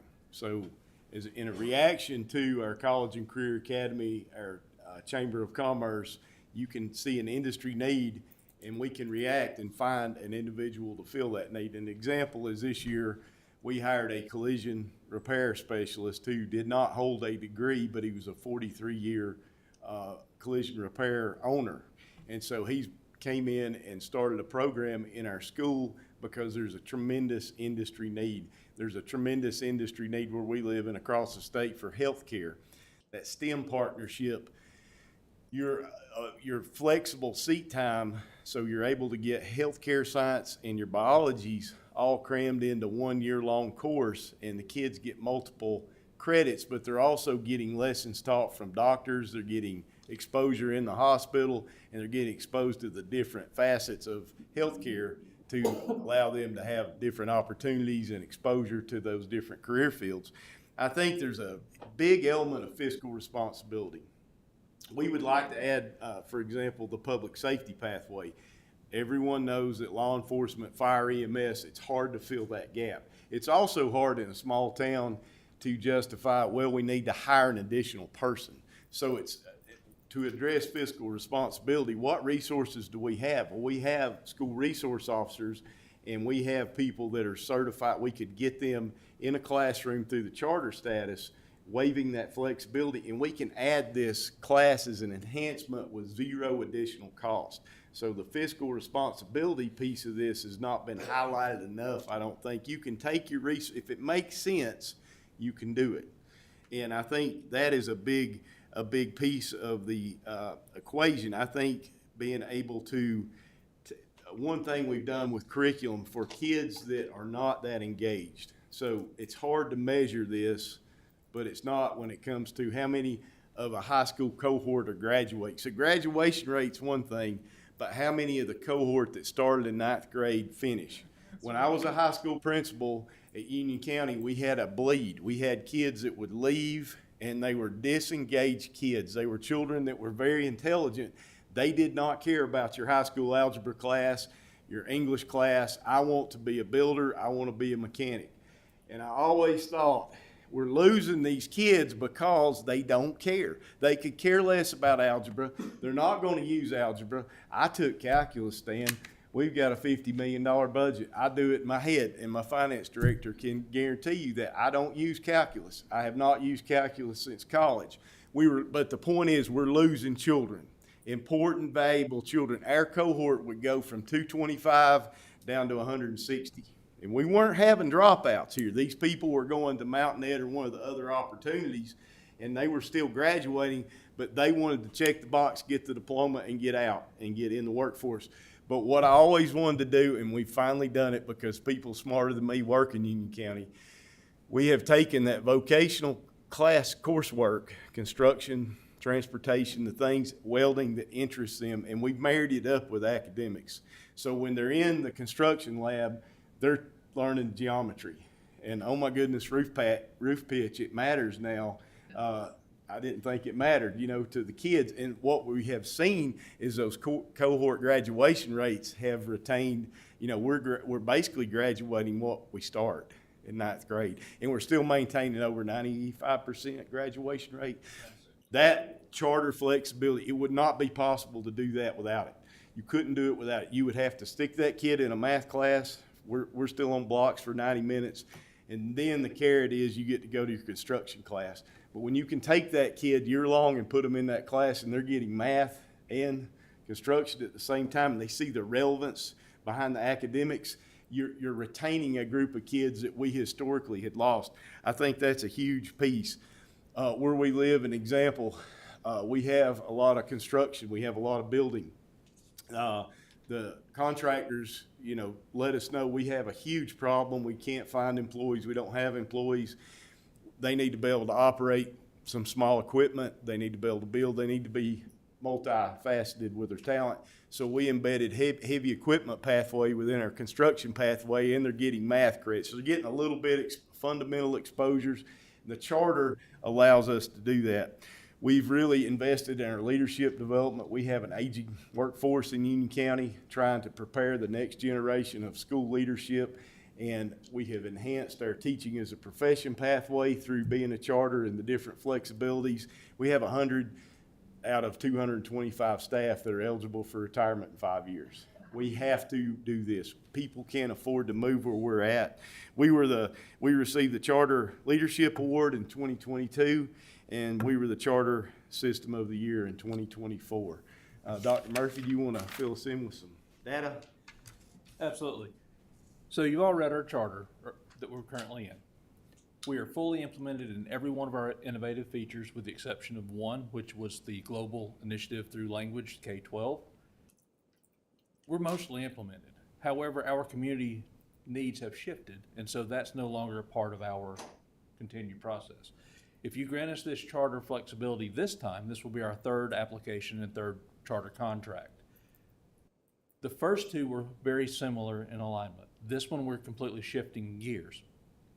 Because we are successful in what we do, we are part of Pioneer RESA just like Dawson and Lumpkin counties. it's a very high achieving district, RESA. Like they were saying, they're our top performers, so are we. Just to give you a little bit of data that you were asking for, Ms. Stockwell, on our SAT school day, we outperformed the state and the nation in both reading and writing and math for the last year. We're consistently one of the top 3 to 4 performers in any milestones assessment. We also exceed the state in content mastery, elementary, +8, middle school, +4, high school, +6. Percent of at or above reading levels, 74% at the elementary, 73% at the elementary, 74% at the middle, and 72% at the high school, at or above level reading. We take academics very seriously, but we do it through innovative features that allow us to do what Mr. Hill was talking about, embedded courses that work together that meet the needs of not only of our students, but of our community. When we say success for all, we're not talking about students. We're not talking about families. We're not talking about teachers and staff. We're not talking about businesses. We're not talking about the community as a whole. We're talking about all of them. Success for all is exactly that. But not only that, we're talking success for all for our region. We live in what we call the Bowl. It's completely surrounded by mountain ranges on 3 sides. 515 is the only way you're getting it out without going over a mountain. So what we're looking at is working with other people through our College and Career Academy. We work with Towns County. We work with businesses in Clay County, North Carolina, Cherokee, North Carolina, because that's where our students go to work. 20-minute drive from Blairsville to all those locations. So we want to meet the needs of them so that they're not successful not only in school, but successful in life. We do everything that we can to reduce absenteeism. We are now, for the first time, back to pre-COVID levels. 17% chronically absent. We still got a long ways to go, but we're back to pre-COVID. But where does this matter? We can talk about a 96% graduation rate. That's great. But I'm going to break it down even a little bit more for you. Economically disadvantaged, 94% graduation rate. Special education graduation rate, 91%. I think that's something that any district would be proud to have. But what's happening is through these embedded courses, we're retaining high school students. They're not looking for that other alternative. Now the learning matters to them personally. Engaged. So what we want to do is continue to strive. We don't see anything as a finish line. It's just the next step. And I will assure you that we maximize every flexibility we can find because, with no disrespect, board rules and legislation sometimes hinder what students need. It's by no one's fault. It's just you can't pigeonhole everyone. Charter flexibility allows you to meet the needs of individual students where they need it. Are there any questions? You paid attention. Do you have any like data on? Do you collect data like on employability? I mean, I'm intrigued.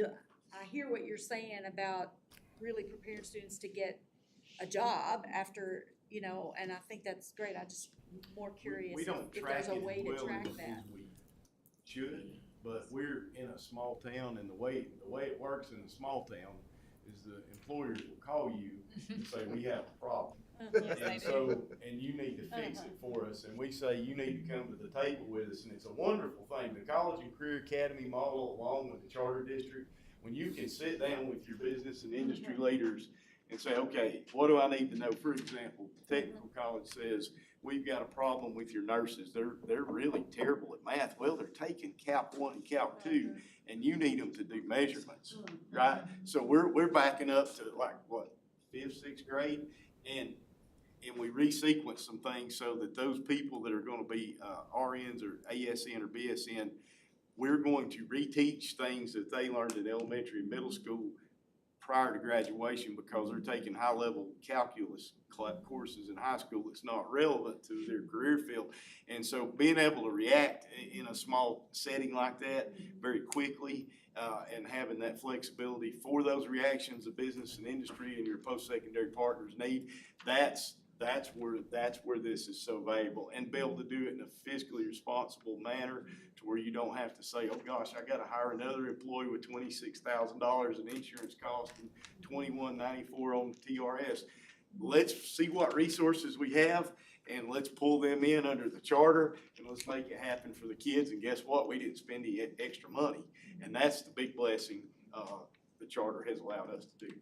I think one other component of charter flexibility is how nimble you can be with your innovations.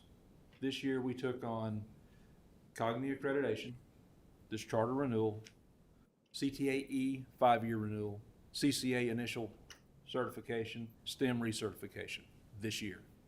What the charter flexibility allowed us to do was to weave every one of those together so that we're pushing everything in the same direction for the same purpose, student success. Any other questions? Yes, I'm sorry, Lisa. I noticed from your video, as well as some of the different things that you said, that you are very engaged in implementing literacy.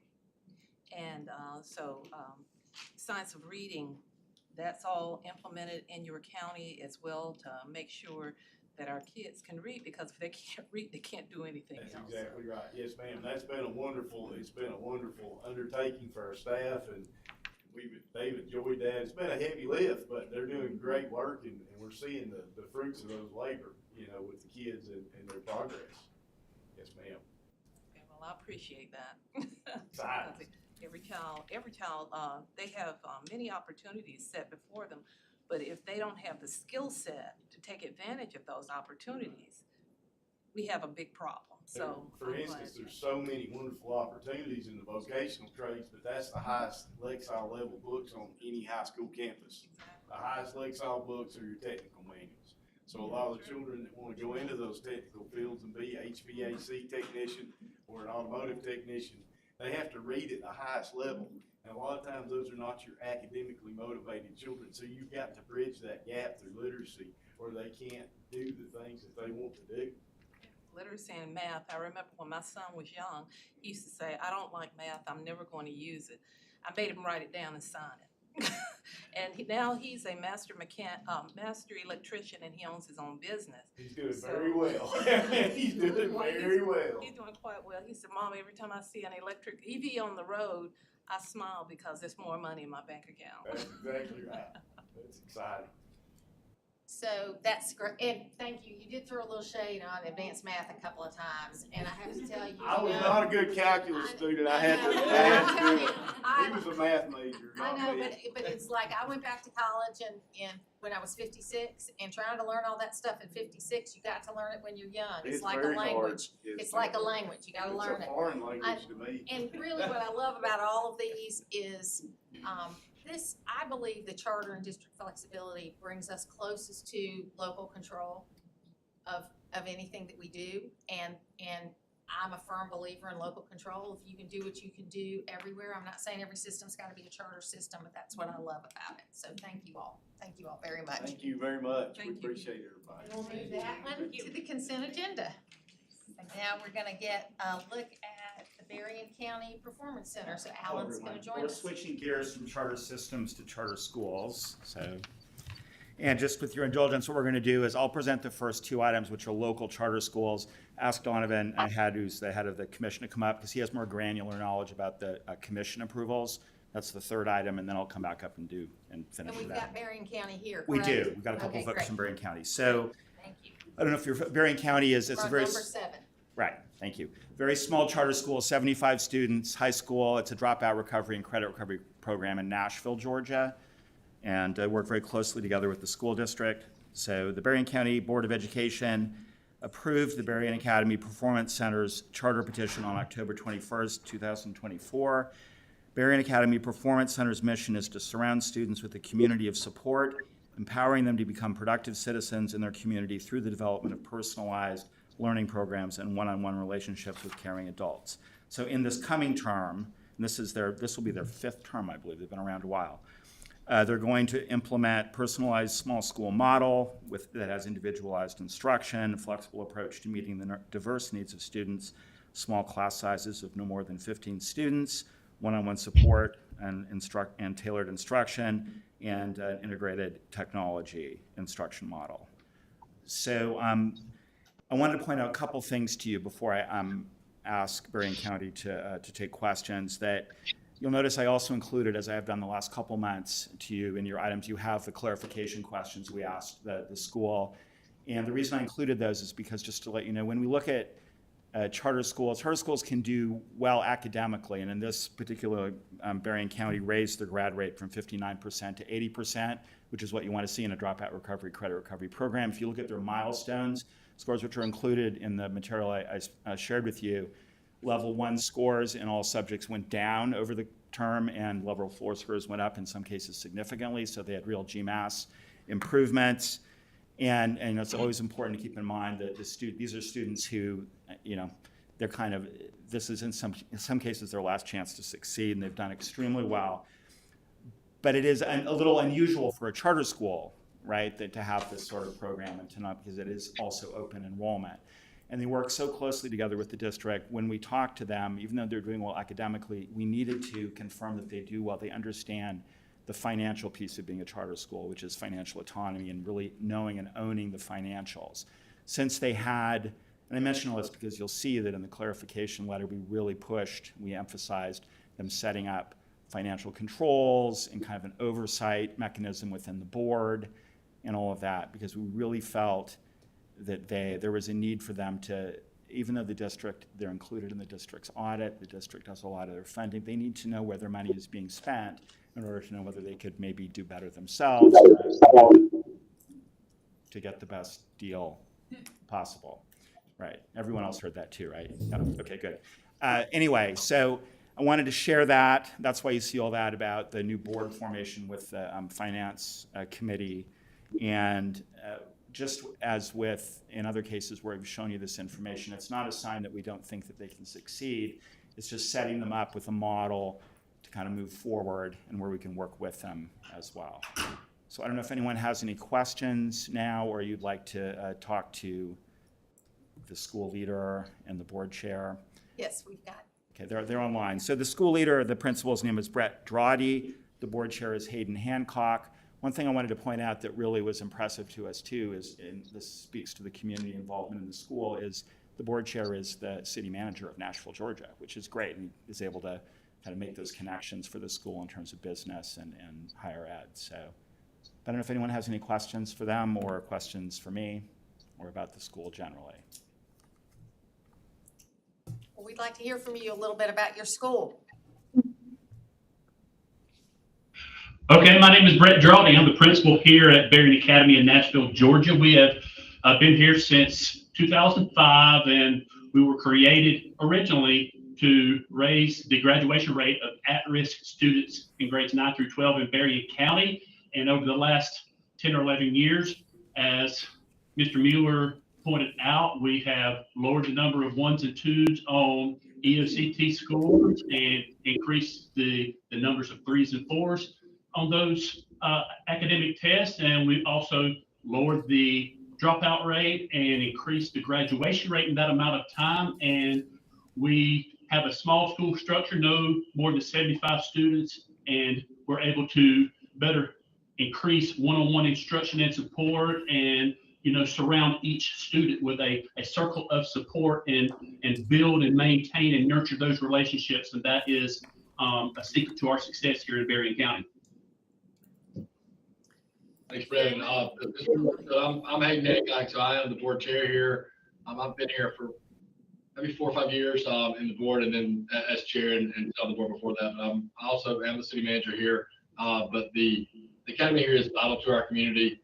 It's something that is a great need, and I think it's been mentioned we were chartered in 2005, so this is, I guess, our 5th renewal. So it's just very meaningful to our community. I'm grateful to be a part of it, and thank you guys for your time today also. Thank you very much. Any questions? I'm impressed a little bit with the graduation, improvements that you made, so I'm just curious about what do you attribute that to? I attribute that to the relationships that we're able to maintain and build and nurture here with the small school structure. Like I said, we don't have more than 75 students, and with 5 teachers with extensive experience working in that small school structure, we do a great job here, helping our students and figuring out what their needs and what they need, what we need to do to help bridge the gap from where they're at to their optimal level of success. Thank you. Any other comments, questions? Thank you, gentlemen. Great to have you with us today. We will move item number 7. Sorry, my eyes are getting a little cloudy there. Number 7 to the consent agenda. Let's move on to item number 8, which is the Path Academy. Thank you. Yeah, Path Academy is a grades 5 through 8 charter school that's locally approved by DeKalb County. This request is for a contract amendment to extend the contract for 2 years. You'll recall that in January I came to you with a similar item for Kendesi within Atlanta Public Schools, and this is the same sort of thing where we have a school that is performing well in some ways, and that's laid out in I included the spreadsheet that shows kind of DeKalb's concerns, very specific concerns around certain areas I'll talk about in a little bit, and the sort of method of addressing them. But this is a school that the district was not comfortable giving them a full 5-year renewal. Some of that has to do with the fact that their facilities contract runs out in a couple of years, and they were a little uncomfortable usually we try to, marry or wed the contract, the lease contract length to the charter length, So the 2-year extension is, again, in order for the school to work very carefully on these issues and focused, there's the facilities plan that I mentioned. There were some concerns about posting board docs for the board meetings, that, some compliance-related issues that DeKalb is going to be watching them about. CCRPI content mastery scores were not where they should be in all grade bands, so that was an issue too. Although they're not. They've had some improvements in some grade bands, or in some grades, but not all grades in the grade band. I keep getting confused between grades and grade band because it's a 5 through 8, so it actually straddles 2 grade bands. But anyway, and then the ESOL grade band scores were not where they were supposed to be in terms of the goals, and that's particularly important for this school because of a very high percentage of ESL students or EL students. So that's a real focus of theirs. They're mission driven to serve that population. So anyway, you'll see the spreadsheet there. DeKalb and the school worked this out together and submitted it to us and to you for your approval. But they're going to be working on that plan for the next 2 years, and they'll come back up for renewal. Our job in our office is to support the district in this and to follow along and make sure they're hitting the new goals and hitting the plan pieces as they come. So it's fair to say they're a challenge. They're having a bit of a challenge, yes. And they're a long-standing school. They've been around for a long time. They originally started as a KIPP school, actually in DeKalb County, and became PATH. But I mean, they've been around for about as long as Berrien. So, And so I think there's also an element of, again, they have some academic achievement that they met their goals in some areas, but not in all areas. But there's also a sense that they have a very loyal population. They've been around for a long time. They serve a very specific need in the community with their focus on EL students, and just a real desire on the district's part to work with them and get them where they need to be for a 5-year renewal. At what point would you not renew them? What would happen? Or is it always going to be this, we'll give them another 2 years, we'll give them another year or 2? No, even though this is the second time this has come up, those of you who've been around for a long, well, this is very rare. We don't normally, and I would say this extension happens once. So when they come up, they're not going to get another extension. We don't kick the can further down the road. That's my concern. Yeah. No, if it's not working out, we just give them another little try and give them another little try. That's our concern too. And I think it's DeKalb was very clear in approving this plan or designing approving this plan that this is their chance. If they do not make the goals that are in that sheet that I shared with you, they will not be renewed. So. Okay.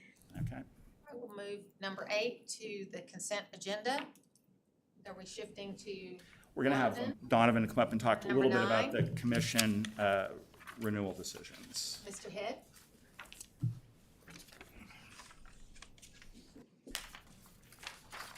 Thank you, Mr. Chairman and members of the board. My name is Donovan Head. I'm the Executive Director of the State Charter Schools Commission, and I'm pleased to update you all on our renewals and petitions process, but also want to give a little bit of context for the proposed board rule change that Alan will be speaking to momentarily. So at our February SCSC meeting, our commissioners unanimously approved or voted on the following charter renewals. There were 15 in this cohort altogether. So we had 11 standard 5-year renewals. That was ACE, the Academy of Classical Education, that's in Macon and Bibb County. Baconton Community Charter School, it's in Baconton and Mitchell County. Delta STEAM Academy, that's in Lithia Springs and Douglas County. Du Bois Integrity Academy, that's in Riverdale and Clayton County. Ethos Classical Charter School, that's in East Point and Fulton County. Furlough Charter School, that's in Americus and Sumter County. Georgia School for Innovation in the Classics, we call it GSIC. That's in Hephzibah and Richmond County, and actually we just had a VIP visit there last week. Matt Donaldson joined us, so thank you for coming out there. Thanks for having me. Yeah. International Charter School of Atlanta, we call this ICS Atlanta. They have campuses in Roswell and Alpharetta and Fulton County. This is one of our dual language immersion schools focusing on Spanish, French, German, and Mandarin Chinese, and I just wanted to give them a shout out. They had a 94% single score this year. We have Southwest Georgia STEM. This is in Shellman. I did not know where that was until I had this job, but that's in Randolph County. And then Spring Creek Charter Academy in Bainbridge, that's in Decatur County. And then last in this portion of the cohort is Yi Wong Academy of Language and Excellence. We call it Yale. This is in Duluth in Gwinnett County. This is also a dual language immersion school focusing on Mandarin, Chinese, and Korean. This was our top performer in our cohort of 56 schools at 98.6% single score. We have 2 that were given conditional 5-year renewals, and I want to explain that. So it's at 3 years, we're going to check their academics, their operations, their finances to make sure they're on track for a renewal. If there's any questions, we'll go ahead and put them through the renewal process at the 3-year mark. Otherwise, they have an automatic 5-year renewal. So those 2 are Atlanta Unbound Academy. This is in Atlanta here in Fulton County. They focus on HBCU prep. They were formerly on probation. They have earned their way off of that. There were some issues with finding a permanent facility. They have since resolved that, so they're in better shape, but we just wanted to monitor their progress the next few years. And then Odyssey Charter School. This is in Noonan and Coweta County. They have a great track record. However, their math scores slipped a bit, and our commissioners were concerned and wanted to monitor to make sure that they're bringing those scores back up and had to focus on math as well. We gave for one school, we gave a 3-year abbreviated renewal. This is Georgia Fuji's Academy, or Georgia Fuji's Academy Charter School in Clarkston, which is in DeKalb County. So this school is truly one of a kind in Georgia. 100% of its students are legally recognized refugees and English language learners, many of them coming from volatile regions in the Middle East, East Africa, and Southeast Asia. While the school's mission and wraparound model are exceptional, academic performance has taken a backseat in recent years. We've granted a 3-year renewal to monitor progress closely and provide support as they work towards stronger academic outcomes. And catching on what you just said, Ms. Stockwell, our commissioners made it clear to them that this is the last chance here. So, 3 years, if they don't get their act together, that we'll unfortunately have to close. And we do have sympathy for the students. It's very challenging, but academics have to be a cornerstone in this. And then, unfortunately, we did have one non-renewal decision. That is Destinations Career Academy of Georgia. This is virtual statewide. This was a difficult decision for the commission. While Destinations serves students in more than 100 counties, it scored 27 points below the academic comparative model. So we take where each of our students would attend otherwise and compare them based on academic mastery and or progress, and in both categories it was below the mark. They were asking us for a 2-year extension, but based on the numbers, there was no way for them to catch up to hit the renewal numbers. So this was a very tough decision. They did make modest improvements this final year, but it wasn't enough. Fortunately, though, we do have 2 other statewide virtual charter schools and both have capacity to enroll any destination students seeking to transfer. So Georgia Cyber Academy being the larger of those 2, and then Georgia Connections Academy. And Alan will read the captions for each of these renewals momentarily. I wanted to talk a little bit about how that the SCSC has now transitioned into our petitions process. This year we received a record 50 letters of intent. Of those, 14 full petitions were submitted, and we intend to review 11. Several had been disqualified for not meeting standards, so we'll interview 11 of those. For context, historically, the commission has approved about 1/3 to 1/2 of all schools interviewed. So with that, I anticipate we're probably looking at about 4 to 6 new charter schools that would be approved in July. Of course, that's all dependent on the content that they submit in the interviews. That said, we remain hopeful that at least some of these schools might be locally charter authorized. We're still in that 7-year drought on that front, but I have heard some good news. I can't quite share just yet, but I feel like we might see 1 or 2 of those this year, so I just appreciate everyone's support on that front. And then I just wanted to go in a little bit on the rule change before Alan talks about it. So this was a directive from our commissioners, and it's to address, and we've met with Chairman DeJarnett and with now our commissioner, Scott Sweeney, when he was sitting in the charter chair role. So what's going on right now is there is a large gap between the timelines for local districts and how they consider charter schools. So on one end, we have Henry County, which has a 1-day process for consideration. It's April 12th, nothing before, nothing after. The opposite end of that, we've got 2-year runways in Cobb and Houston. And there's a concern, so you need to have your letter of intent 2 years before you submit your application. The likelihood that you're going to keep a board of volunteers and parents of students engaged for 2 years is very unlikely. On top of that, we've seen a number of situations where districts were not clearly posting or posting at all their process online, and then when petitioners would call the district, no one seemed to know what the process was or the timeline. So this rule aims to bring some clarity to that, line it up to our calendar, and this also helps tremendously with the fiscal year planning. But that we're looking at giving them 6 months, so from January to June to look at their process. It cannot go outside of that, and it has to be 90 days. So no 1 days, no 2 years. It has to be 90 days offered, but they can pick wherever in that 6-month gap. And then it has to be clearly posted on the district's website. So I'm going to hand this over to Alan. Well, unless if there's any questions, I'm happy to answer though before I hand it over to Alan. Okay, thank you.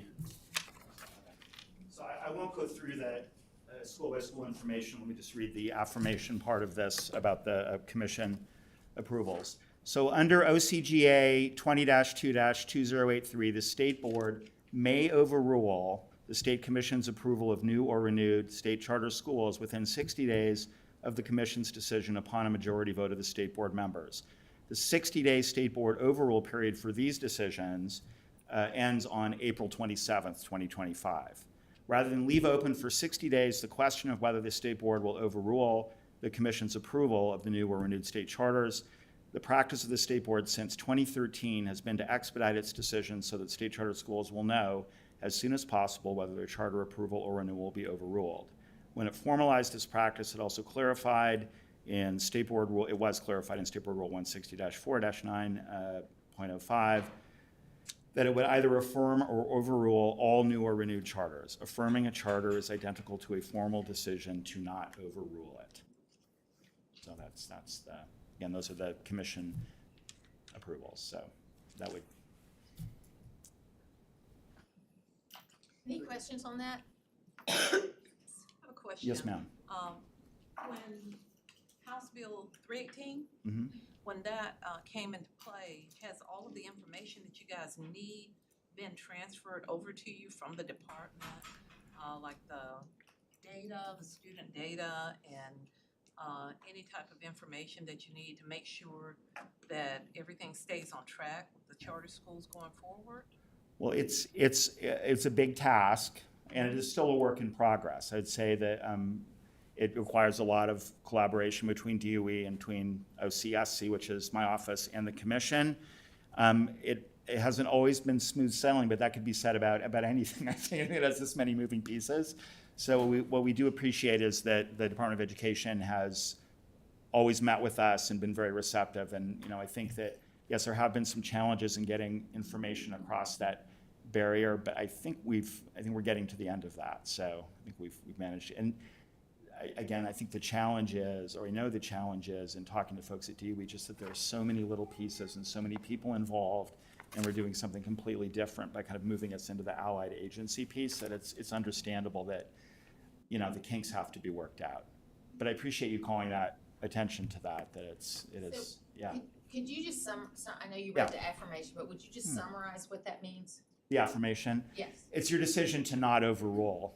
So any of these that I've mentioned, the 5-year renewals or the 3 that are more conditional, if right now any board member wants to, I guess you could pull it as well, but also this is your chance to not affirm it.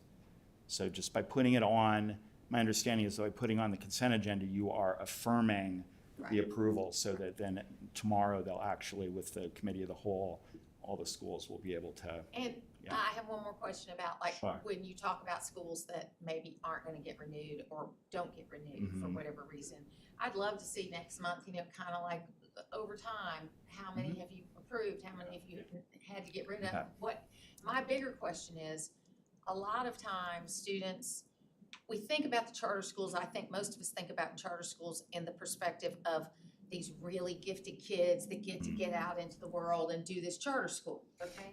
But what I'm hearing in the work that I've done here in these 5 years is there's a lot of things that for kids that are in trouble, okay, to try to bring them up. And if the charter school goes away, where do they go? Right. Do they go back to their regular school where they weren't successful before? And I think that that's part of the reason why probably sometimes we give them extra time to make it work, or not we, but the charter system and us together, because in many cases, it seems to me, these are difficult kids that have issues, and if we take that opportunity away from them, then where are they gonna go? Are they gonna go back to a school environment where they weren't successful? So, I know we can't guarantee the outcome of every kid, but we wanna be as flexible, I think, as possible and as close to the home. So I would love to see that next month. Are you talking about the entire, like, since the existence of our office? Sure, I mean, whatever time period you wanna pick, I'm kinda like Melanie that way, whatever thing you wanna pick, but I'd like to see kinda over time, you know, how many have we approved, how many have we decided to get rid of, and why?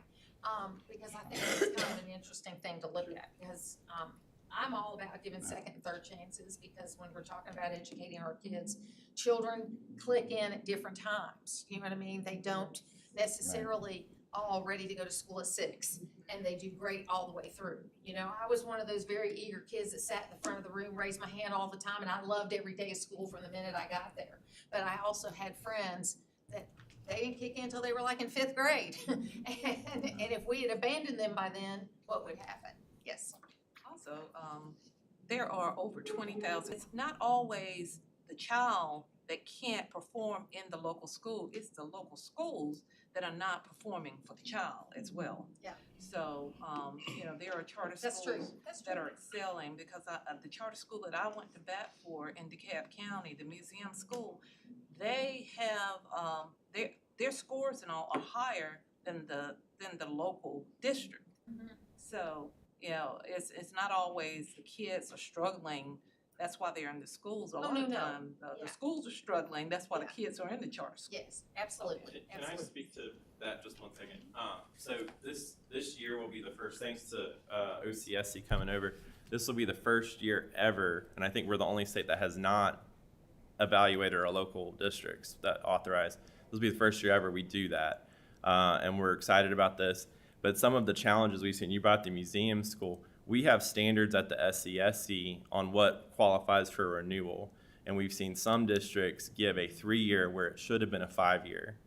At the SCSC, we've been named by the national organization, the National Association of Charter Schools, our authorizers, exemplary authorizers, 2 years now running. So I'm very interested to see how these districts that have maybe taken some of these strange approaches, and comparing, like, let's take Fulton County, comparing the entire county to one school in East Point.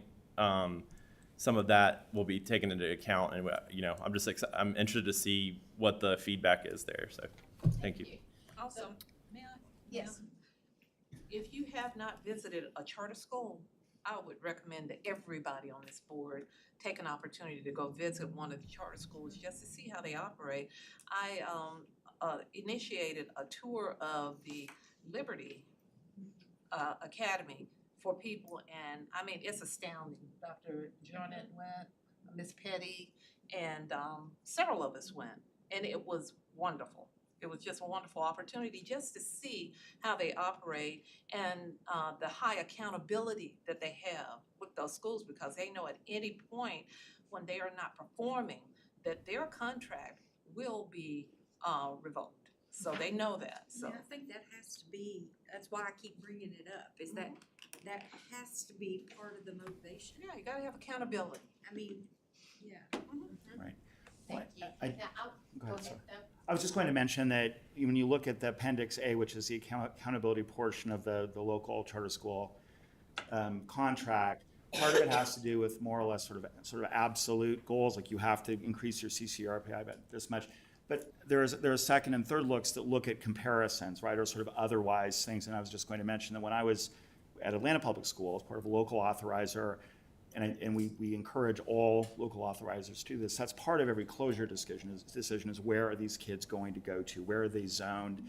You know, so some of it is about that performance of the school, you know, in and of itself, but a lot of it is about kind of the ecosystem and where kids are going to end up.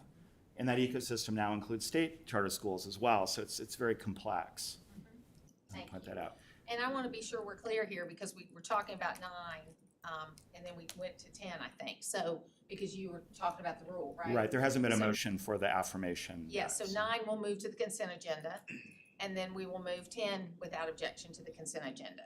So, Mr. Chairman, items 1 through 10 will be moved to the consent agenda. All right. And I know this has been a long day, especially for our new board members, but I wanted to ask you, gentlemen, while you're here, is it Senate Bill 82 that has the carrot and the stick in it? Are the chances of that bill? Tell me Yeah, where I we are. I can speak to that. So it passed the Senate a couple weeks ago by a vote of 40. I'm sorry, yes, let me. Numbers, we don't like numbers. So Senate Bill 82, I think it's the Local Charter School Authorization Act. There might be another word in it. That's what it is. So what's going on and what predates this is nationally, 90% of charter schools are authorized at a local level.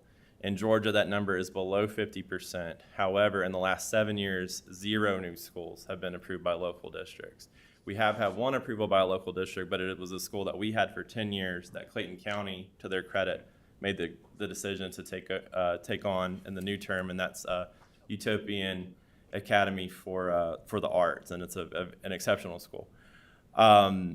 So this bill aims to do 2 things. So the incentive piece is it gives districts $250,000 per year for 3 years, so a total of $750,000 if they approve a charter school. That allows them, it's unrestricted, but hopefully they'll use it to help set up shop so they know someone in their district office can handle this work and it's not piled onto someone else that's already doing 12 other things.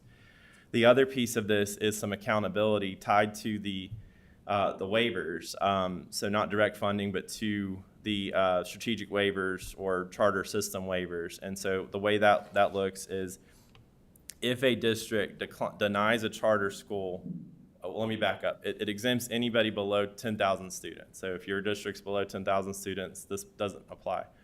But if you're between 10 and 60,000 students, if your district declines a charter school that our office, and we're very rigorous as you can tell, subsequently approves, and if that school only serves a single district, then that would be, and I wish there was a better word for it, but that would be called a strike.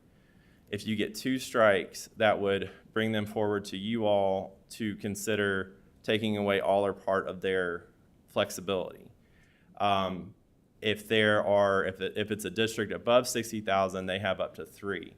Now, this sounds, I'm sure, alarming, but let me walk through practically how this is going to work. So we took a look at all the districts, and it's tied to the charter waiver term. So once that term's up, it resets. When we looked at them, there was only one district in the entire state of Georgia that would even have a strike on the board, and that is Muskogee County for last year, because we did approve a charter school that was only going to serve Muskogee County. If I look at 2023, 0 districts would have had a strike because all of our charter schools, mostly that get approved, are serving multiple districts. So this is all trying to get, hopefully nudge districts in a position to choose to authorize. I cannot give specifics here, I promised I wouldn't, but I will tell you it's already working. I've gotten wind of a district that has not authorized before and it's a below 10,000 district that is very interested in the incentive piece. They're going to authorize a charter school, but they're going to wait till the fiscal year so they can take advantage of the incentive. And I do want to thank Chairman DeJarnett and Chairman Irwin. They both, I think, encouraged us to work. And by the way, this has been in large part to the Georgia Charter Schools Association. It's not an agency bill, but we're supportive of this to try to right the ship here. But both Chairman DeJarnett and Chairman Irwin urged us to work with GSSA, and we actually came to an agreement on this bill. So we took out the star rating that used to be in there where it was, trying to give some type of on the school report card incentive for approving a charter school. We also took out, Matt Cardoza left, but the capital outlay piece, so that's gone. So it is just the incentive and the accountability measure.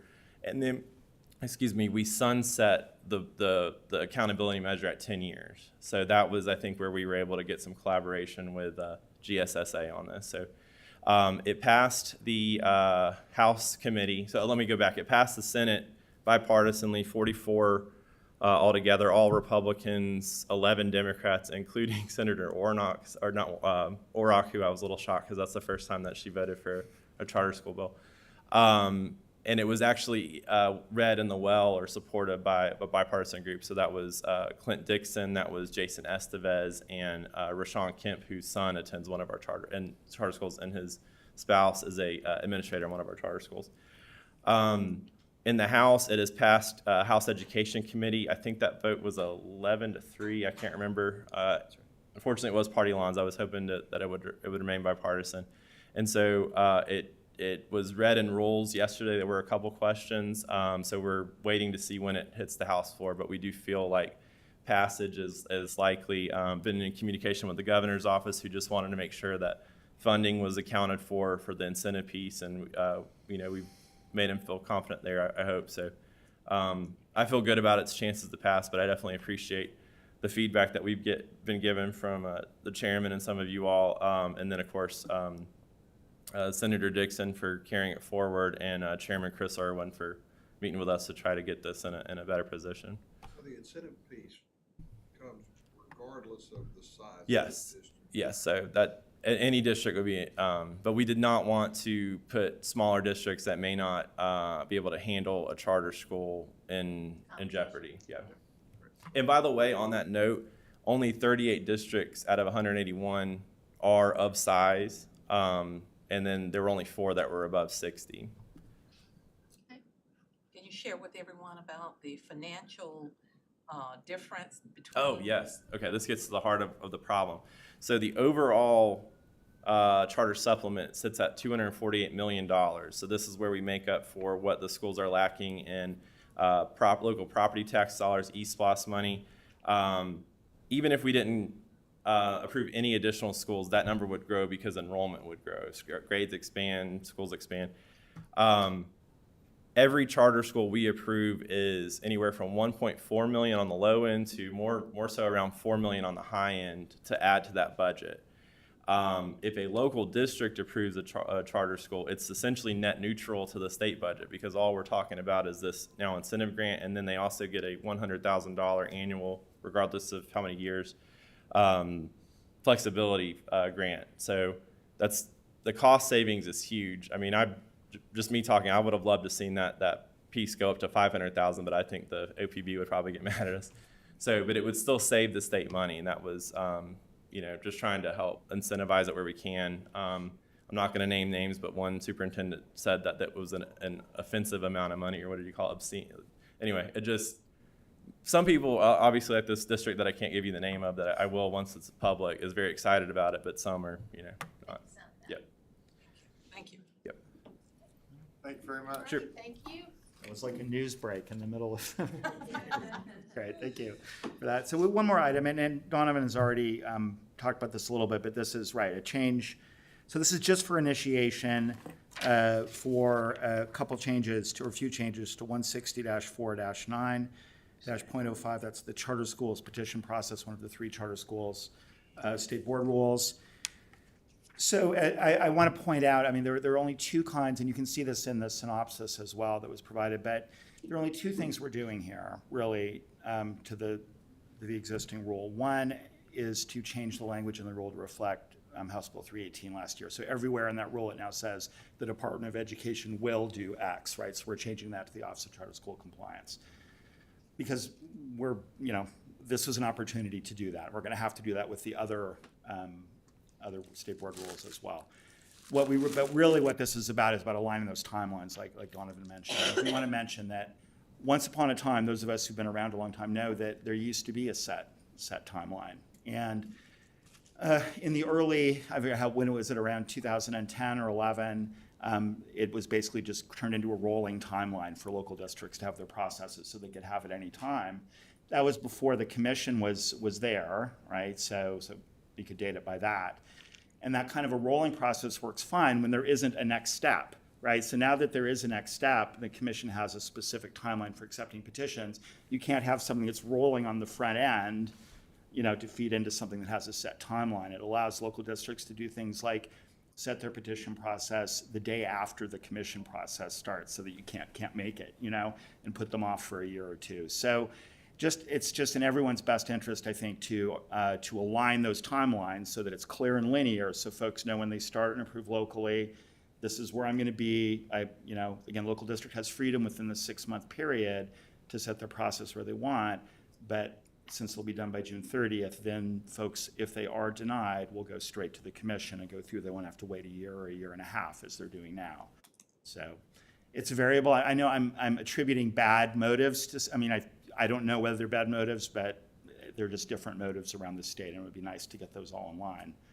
So that's the whole point of this. And again, once we have the hood open, we're changing the DOE to CSC as well. So. I got ahead of myself. I thought you'd already talked about that, so we will now. It just move to feels item like 10. I've been talking.